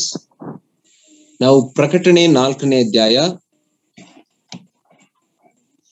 6 to 9 6ರಿಂದ 9ನೇ ವಚನಗಳವರೆಗೆ ಓದಿಕೊಳ್ಳುವಾಗ ಅಲ್ಲಿ ಕೆಲವು ಜೀವಿಗಳ ಕುರಿತಾಗಿ ನಾವು ನೋಡಿಕೊಳ್ಳುತ್ತೇವೆ.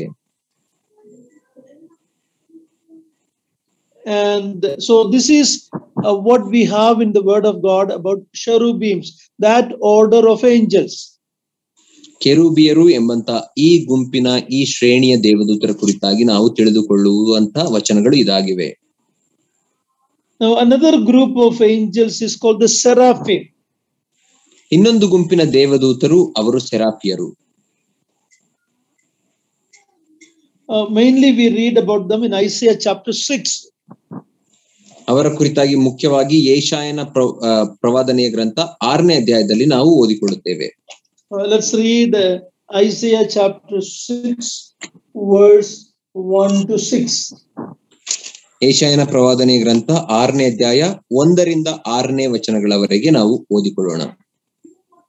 ಅರಸನಾದ ಉಜ್ಜಿಯನು ಕಾಲವಾದ ವರ್ಷದಲ್ಲಿ ಕರ್ತನು ಉನ್ನತೋನ್ನತ ಸಿಂಹಾಸನಾರೂಢನಾಗಿರುವುದನ್ನು ಕಂಡೆನು.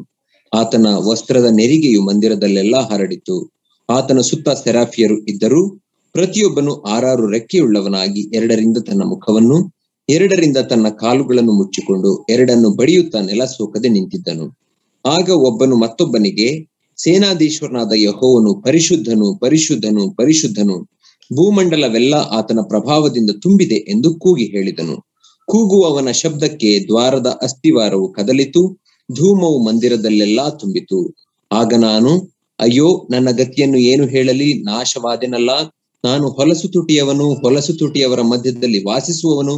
ಇಂಥ ನನ್ನ ಕಣ್ಣುಗಳು ರಾಜಾಧಿರಾಜನನ್ನು, ಸೇನಾಧೀಶ್ವರನಾದ ಯೆಹೋವನನ್ನು ಕಂಡವು ಎಂದು ಕೂಗಿಕೊಳ್ಳಲು, ಸೆರಾಫಿಯರಲ್ಲಿ ಒಬ್ಬನು ಯಜ್ಞವೇದಿಯಲ್ಲಿ ತಾನು ತಂಡಸದಲ್ಲಿ ತೆಗೆದ ಕೆಂಡವನ್ನು ಕೈಯಲ್ಲಿ ಹಿಡಿದುಕೊಂಡು ನನ್ನ ಬಳಿಗೆ ಹಾರಿ ಬಂದು ನನ್ನ ಬಾಯಿಗೆ ಮುಟ್ಟಿಸಿ.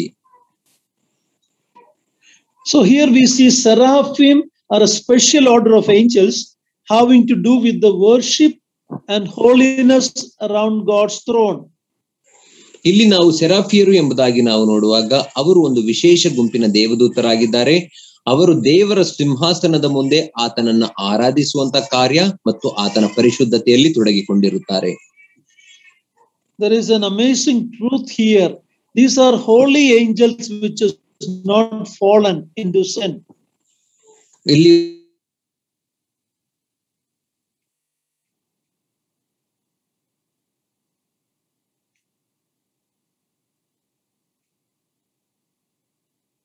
ಒಂದು ಅದ್ಭುತವಾದಂತ ಸತ್ಯವು These are holy angels which have never sinned. ಇವರು ಪರಿಶುದ್ಧ ದೇವದೂತರು, ಎಂದಿಗೂ ಪಾಪ ಮಾಡದಂತಹ ಪರಿಶುದ್ಧ ದೇವದೂತರು. But in the presence of God, they cover their face and their feet. If that is how it is, how much more we should have that fear of God when we come into God's presence. ಆದರೂ ಅವರು ಪಾಪವಿಲ್ಲದವರಾಗಿದ್ದರೂ ದೇವರ ಸನ್ನಿಧಿಯಲ್ಲಿ ತಮ್ಮ ಮುಖವನ್ನ ಮುಚ್ಚಿಕೊಂಡು ಕಾಲನ್ನ ಮುಚ್ಚಿ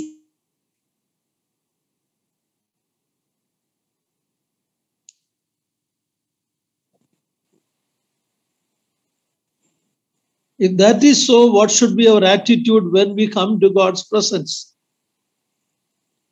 ಹಾಗಾದರೆ ನಾವು ದೇವರ ಸನ್ನಿಧಾನಕ್ಕೆ ಬರುವಾಗ ನಮ್ಮ ಮನೋಭಾವನೆ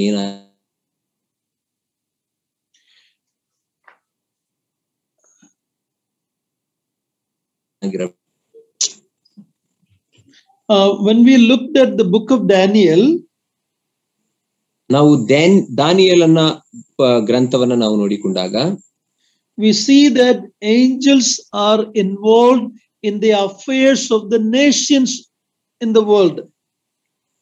ಈ ಲೋಕದಲ್ಲಿರುವಂತಹ ಜನಾಂಗಗಳ ಕಾರ್ಯಗಳಲ್ಲಿಯೂ ದೇವದೂತರು ತೊಡಗಿಕೊಂಡಿರುವುದರ ಕುರಿತಾಗಿ ನಾವು ಓದುತ್ತೇವೆ. Working through the political leaders, ರಾಜಕೀಯ ನಾಯಕರ ಮೂಲಕ ಕಾರ್ಯ ಮಾಡುತ್ತಾರೆ. So there are different responsibilities given to these angels who have different rank. ಆದ್ದರಿಂದ ವಿವಿಧ ಶ್ರೇಣಿಯಲ್ಲಿರುವಂತಹ ವಿವಿಧ ವರ್ಗಗಳಲ್ಲಿರುವಂತಹ ಈ ದೇವದೂತರಿಗೆ ವಿವಿಧ ಜವಾಬ್ದಾರಿಗಳು ಕೊಡಲ್ಪಟ್ಟಿವೆ. They are called by different terms. ಅವರು ಬೇರೆ ಬೇರೆ ಹೆಸರುಗಳಿಂದ ಕರೆಯಲ್ಪಟ್ಟಿದ್ದಾರೆ. In Ephesians 3:10 we looked at, they are called rulers and principalities. ಎಫೆಸದವರಿಗೆ ಬರೆದ ಪತ್ರಿಕೆ 3ನೇ ಅಧ್ಯಾಯ 10ನೇ ವಚನದಲ್ಲಿ ಅವರನ್ನ ನಾವು ಅಧಿಪತಿಗಳು ಮತ್ತು rulers, ಅಧಿಕಾರಿ, ವಾಯುಮಂಡಲದ ಅಧಿಕಾರಿಗಳು. Colossians 1:16 we saw that. ಕೊಲೋಸ್ಯಯವರಿಗೆ ಬರೆದ ಪತ್ರಿಕೆ 1ನೇ ಅಧ್ಯಾಯ 16ನೇ ವಚನದಲ್ಲಿ ವಾಯುಮಂಡಲದ ಅಧಿಕಾರಿಗಳು, ಪ್ರಭುತ್ವಗಳು ಎಂಬುದಾಗಿ ಕರೆಯಲ್ಪಟ್ಟಿರುವುದನ್ನು ನೋಡುತ್ತೇವೆ. Authorities, another name given. ಅಧಿಕಾರಿಗಳು ಎಂಬುದಾಗಿ ಇನ್ನೊಂದು ಹೆಸರು. Powers, they are called the powers. ಅವರನ್ನ ಶಕ್ತಿಗಳು ಎಂಬುದಾಗಿ ಕೂಡ ಕರೆಯಲ್ಪಟ್ಟಿದ್ದಾರೆ. Ephesians 6:12 talks about the spiritual forces. ಎಫೆಸದವರಿಗೆ ಬರೆದ ಪತ್ರಿಕೆ 6ನೇ ಅಧ್ಯಾಯ 12ನೇ ವಚನವು ಅವರನ್ನ ಆತ್ಮೀಕ ಶಕ್ತಿಗಳು ಎಂಬುದಾಗಿ ಕರೆಯಲ್ಪಟ್ಟಿದೆ. Colossians 1:16 talks about the thrones.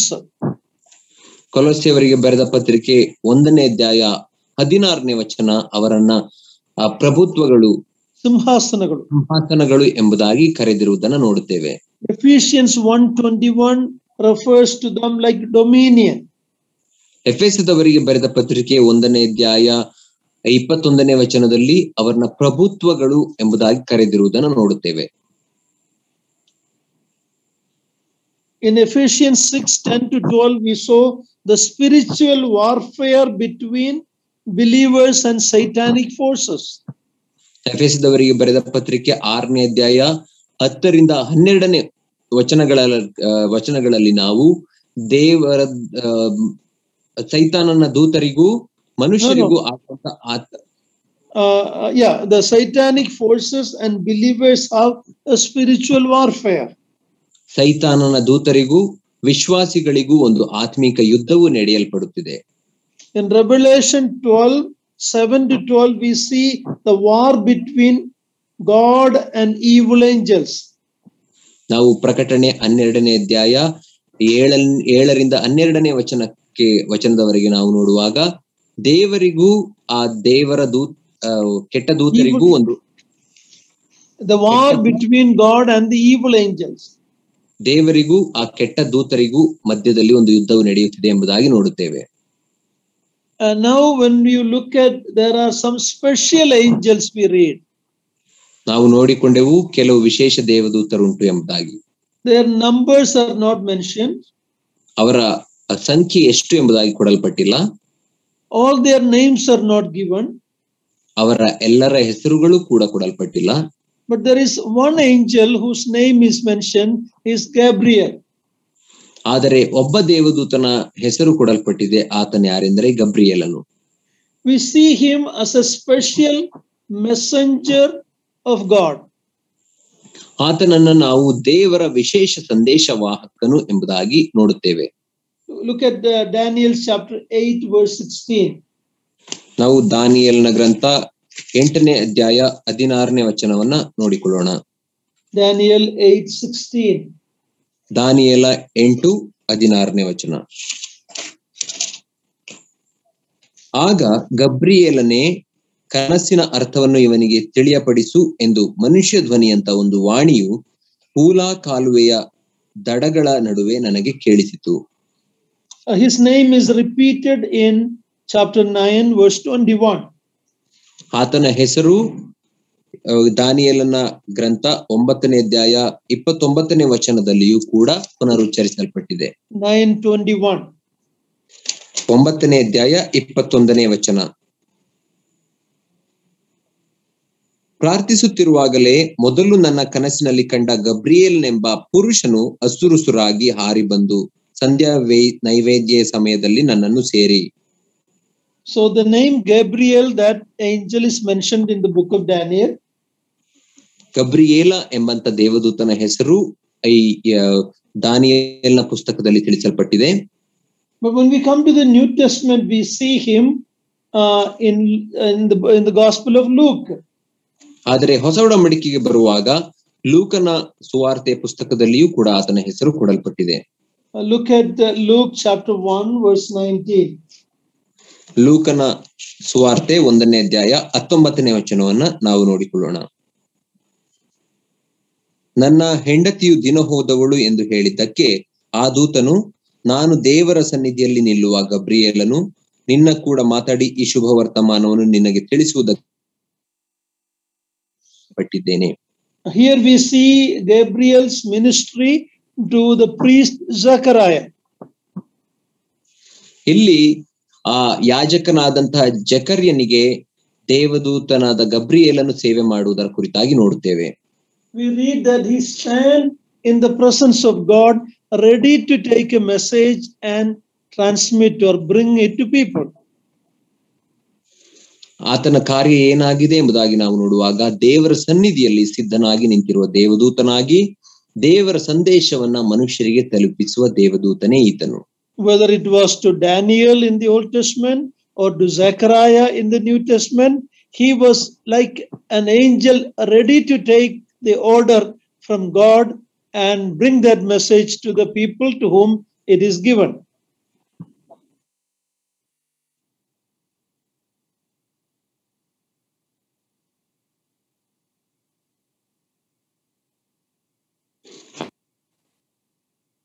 ಆತನು ದೇವರ ಸಂದೇಶವನ್ನ ಸಿದ್ಧವಾಗಿದ್ದುಕೊಂಡು ಮನುಷ್ಯರಿಗೆ ತಲುಪಿಸುವ ಕಾರ್ಯ ಮಾಡುವ ಆತನು.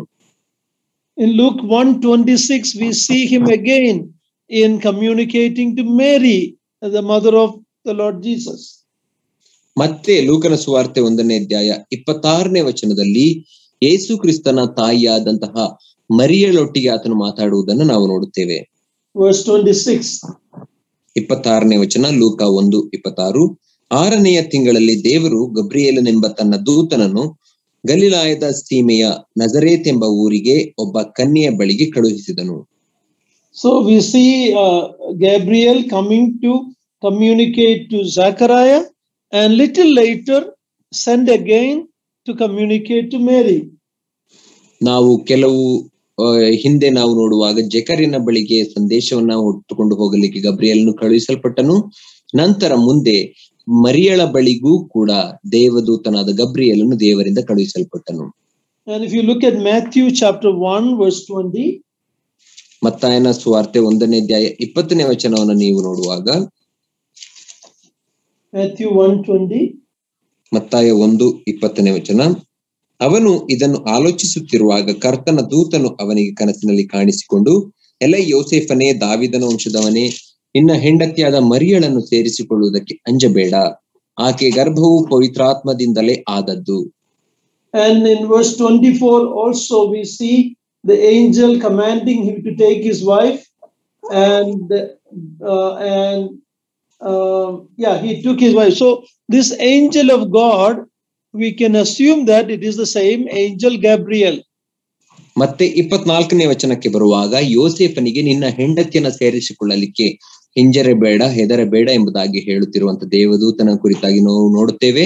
ನಾವು ಈ ದೇವದೂತನು ಸಹ ಗಬ್ರಿಯೇಲನೇ ಎಂಬುದಾಗಿ ಅರ್ಥ ಮಾಡಿಕೊಳ್ಳಬಹುದು. So Gabriel was a very special angel who was sent with a message to God's people. ಗಬ್ರಿಯೇಲನು ಒಬ್ಬ ವಿಶೇಷ ದೇವದೂತನಾಗಿದ್ದು ದೇವರಿಂದ ಕಳುಹಿಸಲ್ಪಟ್ಟ ಸಂದೇಶವನ್ನ ಮನುಷ್ಯರಿಗೆ ತಲುಪಿಸುವವನಾಗಿದ್ದನು. When we look at some of the other responsibilities given to the angels, ನಾವು ದೇವದೂತರಿಗೆ ಕೊಡಲ್ಪಟ್ಟಿರುವಂತಹ ಬೇರೆಯ ಕೆಲವು ಜವಾಬ್ದಾರಿಗಳ ಕುರಿತಾಗಿ ನೋಡುವಾಗ, Genesis 3:24 we looked at the angel who guard the tree of life. ನಾವು ಆದಿಕಾಂಡ 3ನೇ ಅಧ್ಯಾಯ 24ನೇ ವಚನದಲ್ಲಿ ನೋಡಿಕೊಂಡೆವು. ಆ ಜೀವದಾಯಕ ವೃಕ್ಷವನ್ನ ಕಾಯಲಿಕ್ಕಾಗಿ ದೇವದೂತರು ನೇಮಿಸಲ್ಪಟ್ಟಿದ್ದಾರೆ, ಜೀವ ವೃಕ್ಷವನ್ನ. When we come to Revelation chapter 9 verse 11, ನಾವು ಪ್ರಕಟಣೆ 9ನೇ ಅಧ್ಯಾಯ 11ನೇ ವಚನಕ್ಕೆ ಬರುವಾಗ, the angel of the abyss, chapter 9 verse 11, 9ನೇ ಅಧ್ಯಾಯ ಪ್ರಕಟಣೆ 11ನೇ ವಚನ,